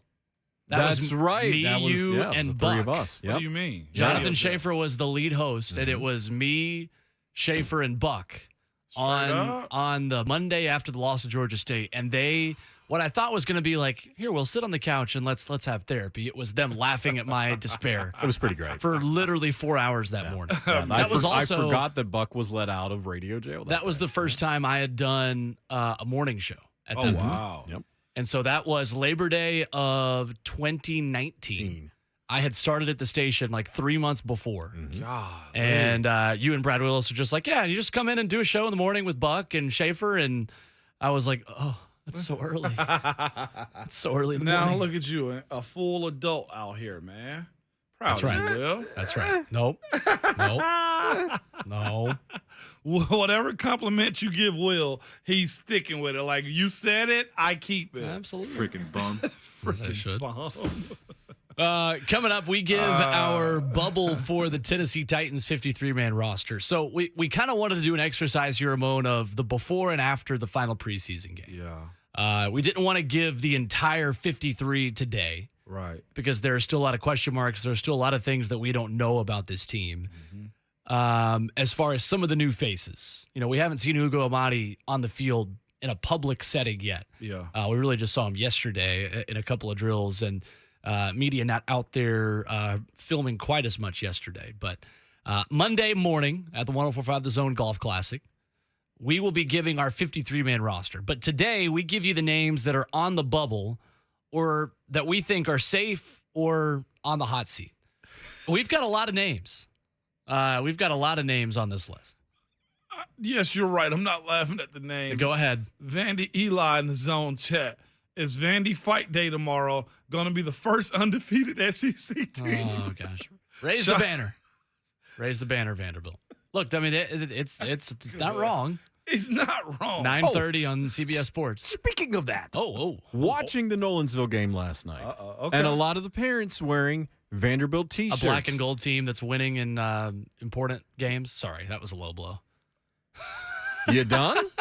Because you weren't talking. No. So they were wearing the Vanderbilt black T-shirts, the Star V logo. Yeah, they were. So you knew what school that logo was for. That's tough. Other than the one we're going to see tomorrow, that could be Valparaiso for all we know. Ramon, how do I get involved with Goodlettsville? But I'm just kidding. You got to have a kid first, Will. He's got to be 12 years I'm old. kidding. I'm kidding. Girlfriend first. I'm kidding. Boy, easy. Valparaiso. I'm interested to see what Villanova looks like on offense tomorrow against Hawaii. Valdosta State's going to kill it. How that, Grand Valley State looks, against that Hawaii defense, I think is going to be really interesting. How many? I was trying to think. I couldn't think of any more. No. Here. I think Villanova in their first game as an FBS football program is really going to look solid. Why are you how does Jay Wright's retirement affect that Vanderbilt offense? Hey, and Mike Wright. Shout tomorrow. out to Mike Wright, man, for real. I'm rooting Jay for him. Wright. It's smart that Mike Wright, Jay Wright's son, wanted to go play for his dad at Villanova. No, that's Mike Wright Senior son. No, we're not gonna do that. I am the fake news media. That's not even the same color skin. What are we talking about here? Yeah, exactly. I'm kidding. What we got going on? What are we doing? Will? I'm Come kidding. on, man. Yeah, beat it, kid. So we're gonna man. We're gonna have a little exercise coming up next of the Titans roster bubble. The guys who are safe, the guys who are not safe. What? You see the zone And chat? we're not going to pay attention to what's going on in the 104.5 The Zone chat. Hold on. Jacob Prophet. Can the listeners set Will up on blind dates? Absolutely. Hell no. You can't. Yes, we can. Coming up next, we'll talk some Titans roster, I hope. 104.5 The Zone. And date life. Jeremy Pruitt's a lump.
One final hour of the week and one final hour for Jonathan Schaefer to yell at me in and out of breaks. Poor guy. It's Ramona Will, powered by all four seasons on 104.5 The Zone.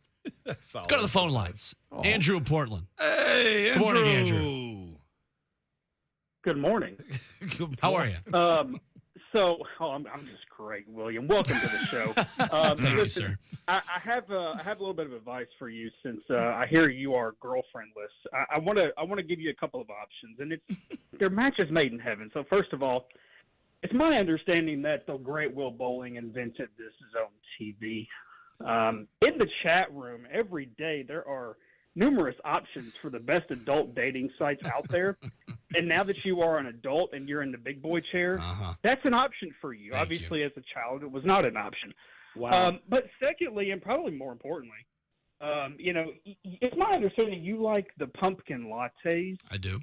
Right across the street towards the 10 o'clock hour when the show ends, I hear that the Woo Girls are out and about. Oh, interesting.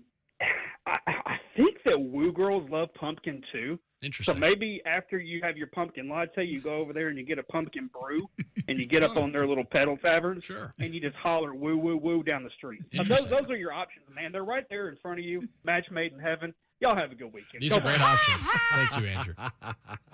I knew Andrew That would was make for some. hot. That would make for some very interesting high school football tonight on 104.5 The Zone if I was on a pedal tavern pregame. Make for some entertaining radio. I think that needs to be a new routine for you. Perfect. Yeah, it does. Perfect. Yes, We might it bring does. back Mimosa Fridays. Interesting. Get some Andre. Interesting. Roger in the chat. Will getting brutalized. Poor Will. Nah, no poor Will. No. Poor Will. There's no poor Will. I've not been here long enough to be poor There's Will no yet. poor Will. This kid's from Brentwood. Hey. What you doing? Bougie Private Brentwood. school snob. Sure. Brentwood Academy versus CPA tonight on 104.5 The Zone. Hope you'll join us. You Me and Lucas covering that Benzica on the tonight? call. Yeah, it's our game. Are you? Going back home. Looking forward to it. So to put this back on the train tracks somewhere, get out of a ditch somehow. Titans 53-man roster. Monday morning for the 104.5 The Zone Golf Classic. We are going to give our final 53-man roster. But today, Ramon Foster, we're going to go position by position and tell you who is under consideration. Maybe who has a little bit of an advantage, who's got an inside track on making the team, and who might be on the outside looking in at this point of the evaluation process. Yeah, brother. So let's start at quarterback. Very good place to start. Ryan Tannehill, Malik Willis, and Logan Woodside. Beside that is a little bit of a question mark with Logan Woodside. Okay. I think he's savable. He's valuable enough, but not to anybody else. Meaning, I've always heard coaches say, "Look, you're valuable to the organization you're with. Maybe one more, and they can wait on you just like we will." That's almost where I feel about Logan Woodside. But again, do I trust Malik to run this team as a rookie if Ryan Tannehill had to, go visit someone for a weekend? You know what I'm saying? Just only for a weekend. I don't feel as confident about that right now. Do I think the kid has some of it? Yeah. But that's where my security blanket in Logan Woodside, knowing the offense, kind of settles me a little bit.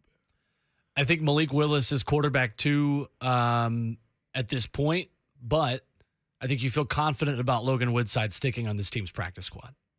Yeah. With how long he's been here and the familiarity there. Who's coming to get him?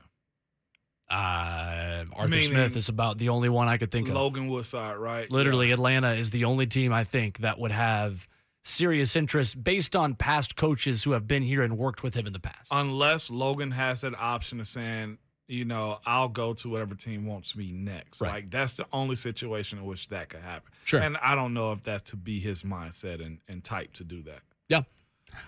Running back, you're going to keep 4 of them. Yeah. And this one's one of the clearer pictures.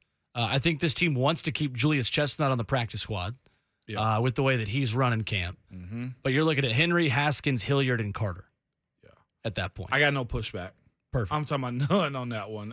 Henry, Haskins, I think those are your workhorses. Dontrell Hilliard, by the way, looked impressive in the passing third down stuff. Telling you, Mike Keith said it with us a week ago today. Yep. Said he thinks this is the best third down running back the Titans have had in 20 years. And they've been looking for one since I've been on here.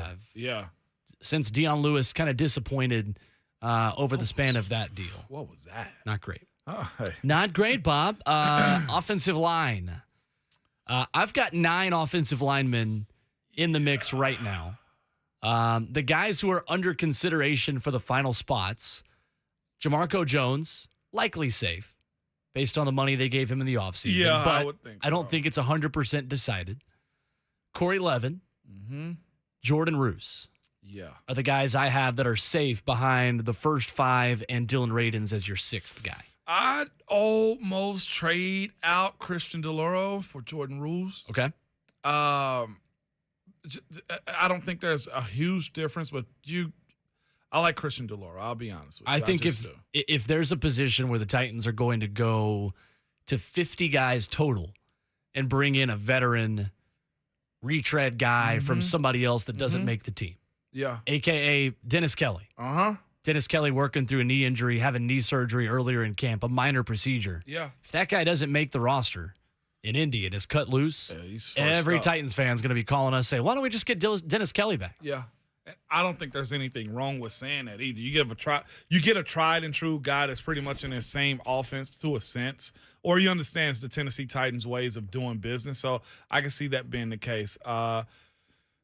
This group is pretty much set, though. And I'll say this for the young guys that's auditioning for jobs, that's the part of it of like today and tomorrow night that sucks. Yeah, right. You know, McKenzie, 71. Jalen McKenzie. He's a kid that's probably going to end up on practice squad, but everybody has dreams and aspiration of making this 53.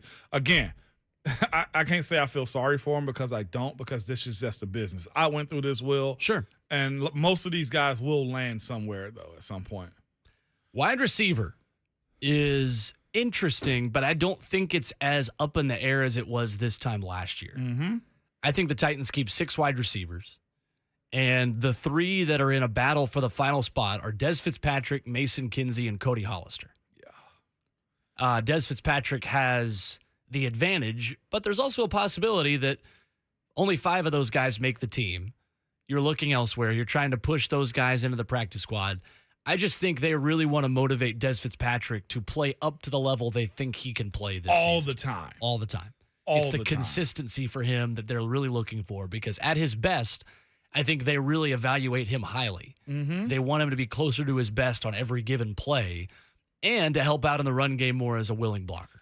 I could never understand that about guys, though. You know, it's just like, you know what's in front of you and what's required. Where's the on switch all the time? This team drafted you, and here's your opportunity to make that, you know, show that growth from year 1 to year 2. Would I be shocked he made this team? No. Would I be shocked if he didn't and went back to practice squad? No. I don't think he's done enough outside of the Tennessee Titans preseason games to say, look, we got to save this guy because we don't know if we're going to be able to put him on practice squad. I don't know if that's the case for him, man. But, again, most GMs love their draft picks, Will. He's one that Coach bragged about this offseason, and you know it's in there somewhere. It's a matter of, okay, we'll afford you until you can't afford yourself anymore. It's how I'm kind of looking at him. And part of that awards process of giving a guy off-season awards is trying to get them to replicate what they did for a month over the course of an entire season, over the course of 2 months.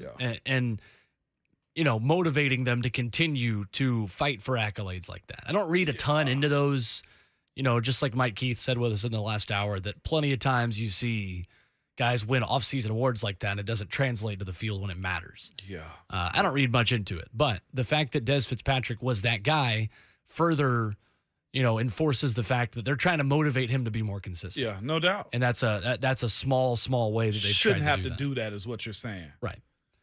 Mason Kinsey is on this team's practice squad. I think Hollister could have a shout at that last spot. I think so, too. Just the consistency that he's had and the sure hands of knowing the system and just being, you know, being a guy that's comfortable in the offense. Another part of this, too, you need bodies for a scout team, too. Right. So that's where the involvement of you know, Des Fitzpatrick being back in some capacity kind of plays a part. Going into camp and going into the first couple of weeks, I would not have picked 5 outside linebackers to make this team. But at this point, the one guy that I think is on the bubble of this group I have on the squad, David Aneni. I've got him making the team, the undrafted rookie out of Houston. Really? I think that he has a good shot right now. Yeah. Wouldn't surprise me if he doesn't, just based on the other needs that you have and the safeties that you want to get in the mix. And recently, John Robinson and Mike Vrabel have tended to have less versus more at the edge position. Yeah. Because Harold Landry is not a typical edge rusher in the fact that he plays good run defense, he plays in pass coverage, and he plays 90% of downs. Yeah. So they haven't had a big need to carry that fifth guy to the detriment of that philosophy at times. I think people have really been critical of that one aspect of John Robinson's roster building in the past. This time, I think they have a fifth guy. I think Aneni makes it. And you know what's crazy? You'll be robbing Peter to pay Paul in this situation right here because if you do get the extra outside linebacker, do you drop? Is that where the quarterback drop off is? Is that where you go one less wide receiver to to have 5 outside linebackers? I'm with you. Aneni, David, how you say Aneni has done enough against his equal peers too. That's the point to be made. So in this situation, you say to him, he's got a knack for making plays. But on the same sense, though, Will, you got to say to yourself, his value is still special teams. Right. And that's fair to say, too. Another position group that I think we're the same on, that's why I kind of jumped over it, tight ends. Yeah. 4 tight ends, Hooper, Okonkwo, Swaim, and Hudson. I think all 4 of those guys are pretty safe right now. Yeah, pretty safe. Hudson would be the one that's on the bubble. That's why you hear the hesitation but I think in my voice. He's got the advantage at that position. Yeah, but that also goes with the development of Chig too. Being multifaceted as far as running, as far as run blocking and pass catching is where one of those 2 guys, as far as Jeff Swaim and Tommy Hudson, can be outside looking in. From what I've seen in practice from Chig Okonkwo, we were talking with Mike Keith about Ugo Amadi being a willing tackler. Yeah. I think Chig Okonkwo is a willing blocker. Yes, he is. He's not the biggest guy, but he's so quick that it's advantageous to him for those speed guys getting around the edge. Yep. That his feet are quick enough to move with them. Am I evaluating this correctly? Yeah, no, for someone that actually knows what they're talking about, and me and trying to sound like I know what I'm talking about. Well, you say it, No, okay? I'm kidding. No. That's accurate, Will, and I'm not even going to add anything to it simply because you said what you said, and I like it. Is that all right with you? Sold. That's I'll take it. To the spam bots in the chat. All right, inside linebacker, I think is really interesting. It is. And I'm going to change this answer a little bit based on what Mike Keith told us. A little bit. Okay. Because I had Dylan Cole on the outside looking in. But I say that based off of his injuries and his availability. Yeah. Working through an issue he's had through camp. We got 2 weeks before season starts. We do have 2 weeks. That's the other part, right. Him, Joe Jones, and Jack Gibbons, I think, are the 3 guys in a battle. Chance Campbell's on the team, as far as I'm concerned. Okay. Draft pick, has looked good, has been the green dot through the first 2 preseason games. Yeah. Played a lot of snaps against Tampa. Yes, sir. I think they like where they are with him at this point. Yep. The other 3 guys are in a little bit of a battle. I think Mike Vrabel really likes Jack Gibbons. Dr. Gibby, the nickname they have for him. Yeah. He didn't get a doctorate of anything, but defense. They think he really knows this defense really well and is very intelligent in the way that he lines everybody up and lines up on that side of the ball. And then you got Joe Jones, who had the pick against Tampa, who played 9 games last year, had 6 tackles, mostly on special teams for this Titans team. You're looking for core teamers at that position behind your first 2 in Long and Cunningham. Yeah, for sure.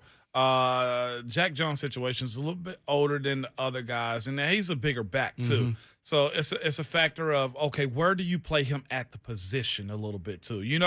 Think about him. He freaking make plays though, Will. Like, I've seen people be like, look, don't judge me how I look. I just look like this. I'm a ball player. Like, that's Joe Jones. It really is, man. I've seen him tip balls in the passing game. I've seen him make interceptions, and not just that, get some yak after it too.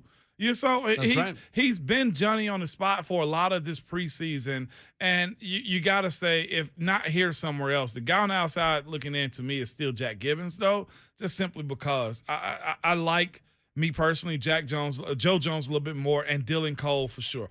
I think Dylan Cole can make this. I've seen him in those sets also with Chance Campbell running the defense. Like, he's got experience with that, with what we consider the first team of preseason this year too. So I like that. He's a go harder. Last year, he's freaking running out in the street with his girlfriend, trying to make teams, trying to get somebody to notice him. Like his drive to want to win is in him, and I like this kid. I like these go hard types. Really good special teams player. Had a forced fumble on kickoff team for the Titans last year. Hollywood Cole. Yeah, buddy. On the team, according to you. Yep. Defensive line, I got 6 of them making it. And I think it's a battle between 2 guys for the last spot. I agree. Deshaun Hand versus Laurel Murchison. Yep. That's the bubble at defensive line. Walker, Jones, Autry, Simmons, and Tart are safe. Yep. Who's the 6th guy? Deshaun. Really? Yeah, just because I think it's fresh and it's new, and Laurel will get picked up somewhere, I think, or he's one of those veterans now that'll end up on practice squad. Again, you got to have bodies, too. Yep. And just because you get cut doesn't mean that you're washed out. It's kind of what I'm alluding to. He has value. It's just that these guys have kind of come in and kind of proven themselves a little bit more, especially DeMarcus Walker also. That one's interesting to me. Murchison played in 11 games last year, had 4 tackles for the Titans defense. Deshaun Hand, his 5th year in the league, former number 1 overall player out of high school who went to Alabama, only played in 4 games last year for the Detroit Lions. Yeah. Didn't really flash a whole lot for them. Has been good at times in camp. Yep. Mike Keith mentioning T.R. Tart, a guy they wanted to see more of after the Baltimore game, and he delivered in a big way against Tampa Bay. Slimmed up. Was this fantastic. Offseason. Really. That's the consistency they want to see for him because Naquan Jones kind of took his job towards the latter stages of last year. Yeah, good battle, man. Again, this team is set up to where it's dog-eat-dog within the team concept. You know, and having these guys right here kind of battle it out. And honestly, if you don't take a step, we'll step over you. It's basically what's happening now. That's right. In the secondary, we should have maybe started with this one because it would be easier to tell you who isn't on the bubble. Actually, that's exactly what I'm going to do. These are who aren't on the bubble in the secondary. Christian Fulton, Roger McCreary, Caleb Farley, Elijah Molden, Kevin Byard, Amani Hooker. Yep. Everybody else that's a defensive back right now for the Titans is up for grabs.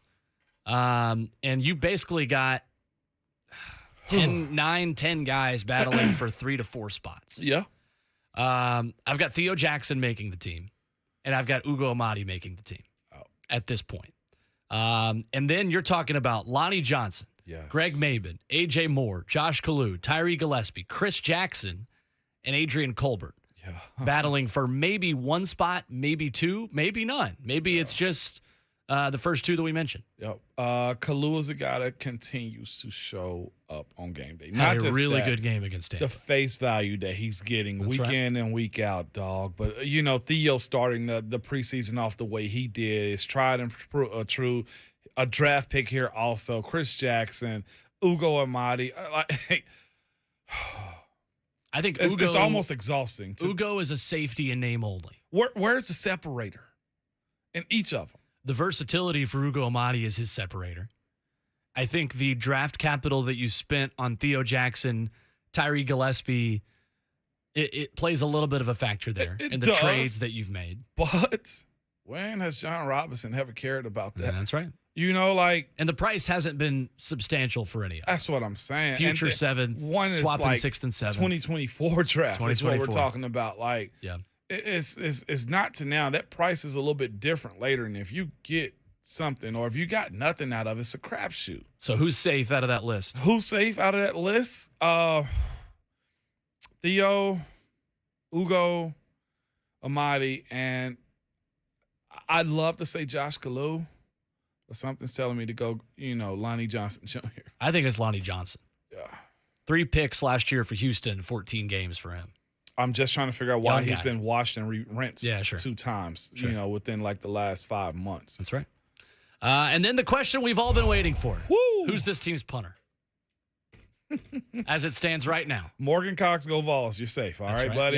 Yep. Take your Surface tablet into the locker room. You're good to go. Randy is good. Absolutely. Okay. Brett Kern and Ron Stonehouse. As I look at this second place trophy that Brett Kern helped 3HL win. Shout out to my guys. You caught me off guard a little bit. I did, man. Brett Batchelor had as much, if not more, to do with that too, by the way. This is a position. Yeah, of course. This is a position you're in, though. If you keep Kern, you run into the fact that next year in camp, you got to go find a guy again. 100%. If you keep Stonehouse, you look into the position where there might still be some growing pains. Yes, he has a friggin' missile leg, okay? But can he directionally pin people back consistently the way that Brett Kern has done? Me personally, I say GMs and coaches have to look at the roster, the team, not just for this year, but next year. Sure. Same way they do with the draft. And a part of me want to go Ryan Stonehouse. I'm going Stonehouse too.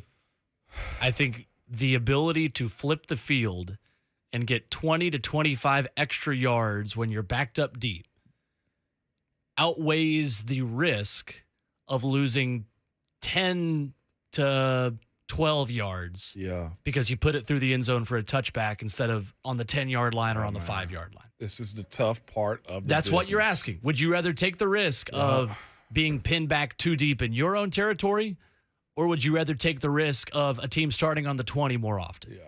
Are you gaining more than – this is the question. I know, I'm going to it ask. is. Are you gaining more than 15 yards with Ryan Stonehouse's power than you are with Brett Kern's accuracy and placement? I think you are. And I think John Robinson has a history of letting a veteran go 1 year too soon versus too late, which is the way to do business and win games for a sustained amount of time in this league. And it pains me as a former player to talk about a vet like Kern. 100%. To be and in I'm this great position. either way. Yeah. And Brett Kern Brett Kern and Craig Hendrick are the two punters that people know as Titans punters since the franchise started playing in Nashville. If he's out, he got to shake Ryan Stonehouse's hand and be like, man. He's a Titans legend one way or another. Great battle. And I hope for his sake he can ride off into the sunset as a Titan in the right way. Yep. But that's not always what happens in this league. You know that. Well, we know this. He'll be picked up somewhere. Well, you know where he could go? Where? F the Colts. Oh. Buffalo and Indy. The Buffalo situation, which we did Oh, not. It's goodness. too early for that type of story. Bad. Really bad. Matt Araza, the punter for the Bills, in big trouble. It's nasty. With Like off the field rape allegations. If the excerpt I read Ugly is situation. true, Ugly situation. 615-737-1045. Last call for phones and one final segment.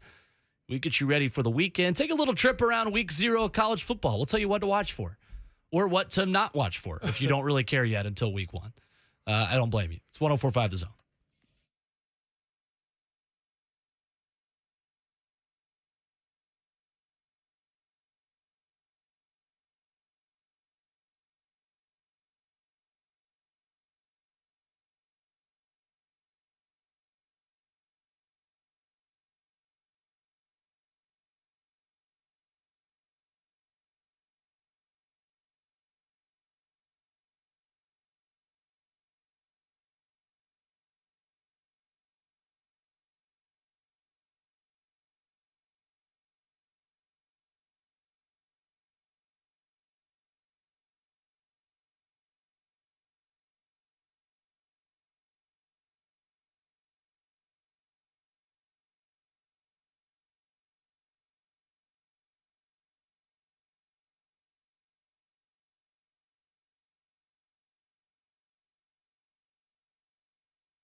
This is the energy we carry into the weekend. Nothing less will be accepted. It's Friday, Narcos. And act like it. Please act like it. I'm begging you. One final segment, Ramona Will, powered by All Four Seasons. Will Bowling, Ramon Foster, Jonathan Schaefer. This is usually the point of the song where Schaefer tells me to shut up. I'm learning. Hey! I'll go.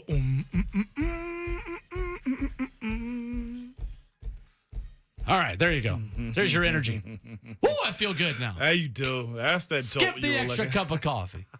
Macho Man Todd Titan coming up. He's going to give you that energy as well, getting you ready for Titans and Cardinals tomorrow right here on Titans Radio 104.5 The Zone. But first, Ramon Foster, your Toyota keys to the game, brought to you by our Middle Tennessee Toyota dealers. First one, Malik. I heard you on 3HL I heard you on Buck kind of say this, man.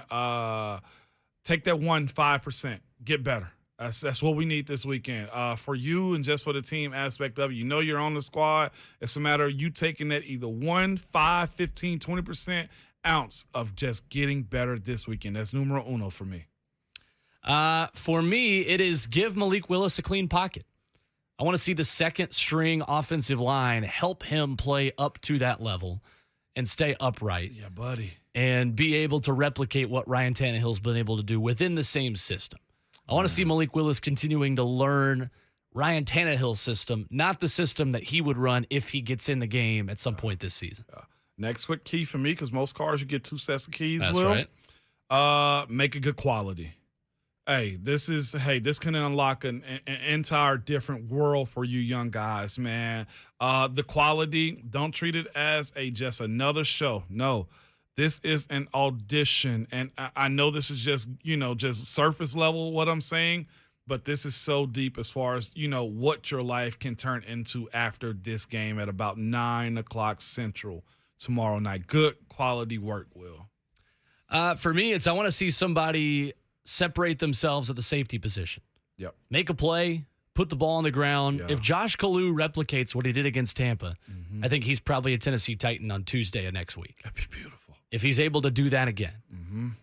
So I think an important game for those guys to differentiate themselves from the rest of the pack. Those are Toyota keys to the game, brought to you by our local Middle Tennessee Toyota dealers. Week 0 tomorrow in college football, 11:30 Nebraska and Northwestern. Scott Frost in Nebraska, 3-9 in 2021. They were 0-8 in one-score games.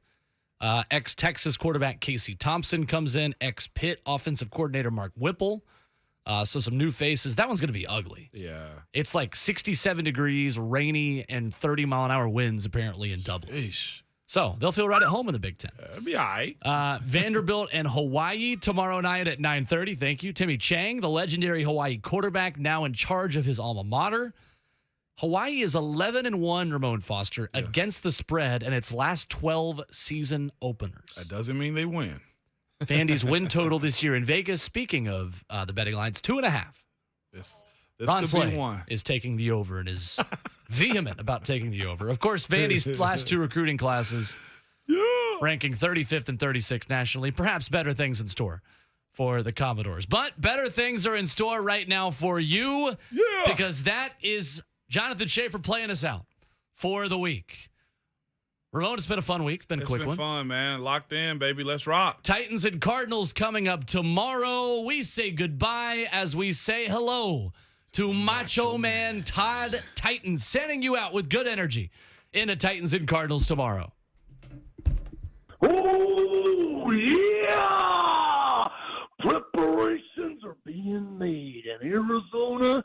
You are the final chapter of this preseason, yeah. But if you think you're coming in tomorrow night and getting the victory over the Titans, you are sadly mistaken, naive, or just plain stupid, yeah. Because we've not forgotten about last year, yeah. And the real pain begins when the light shines bright on the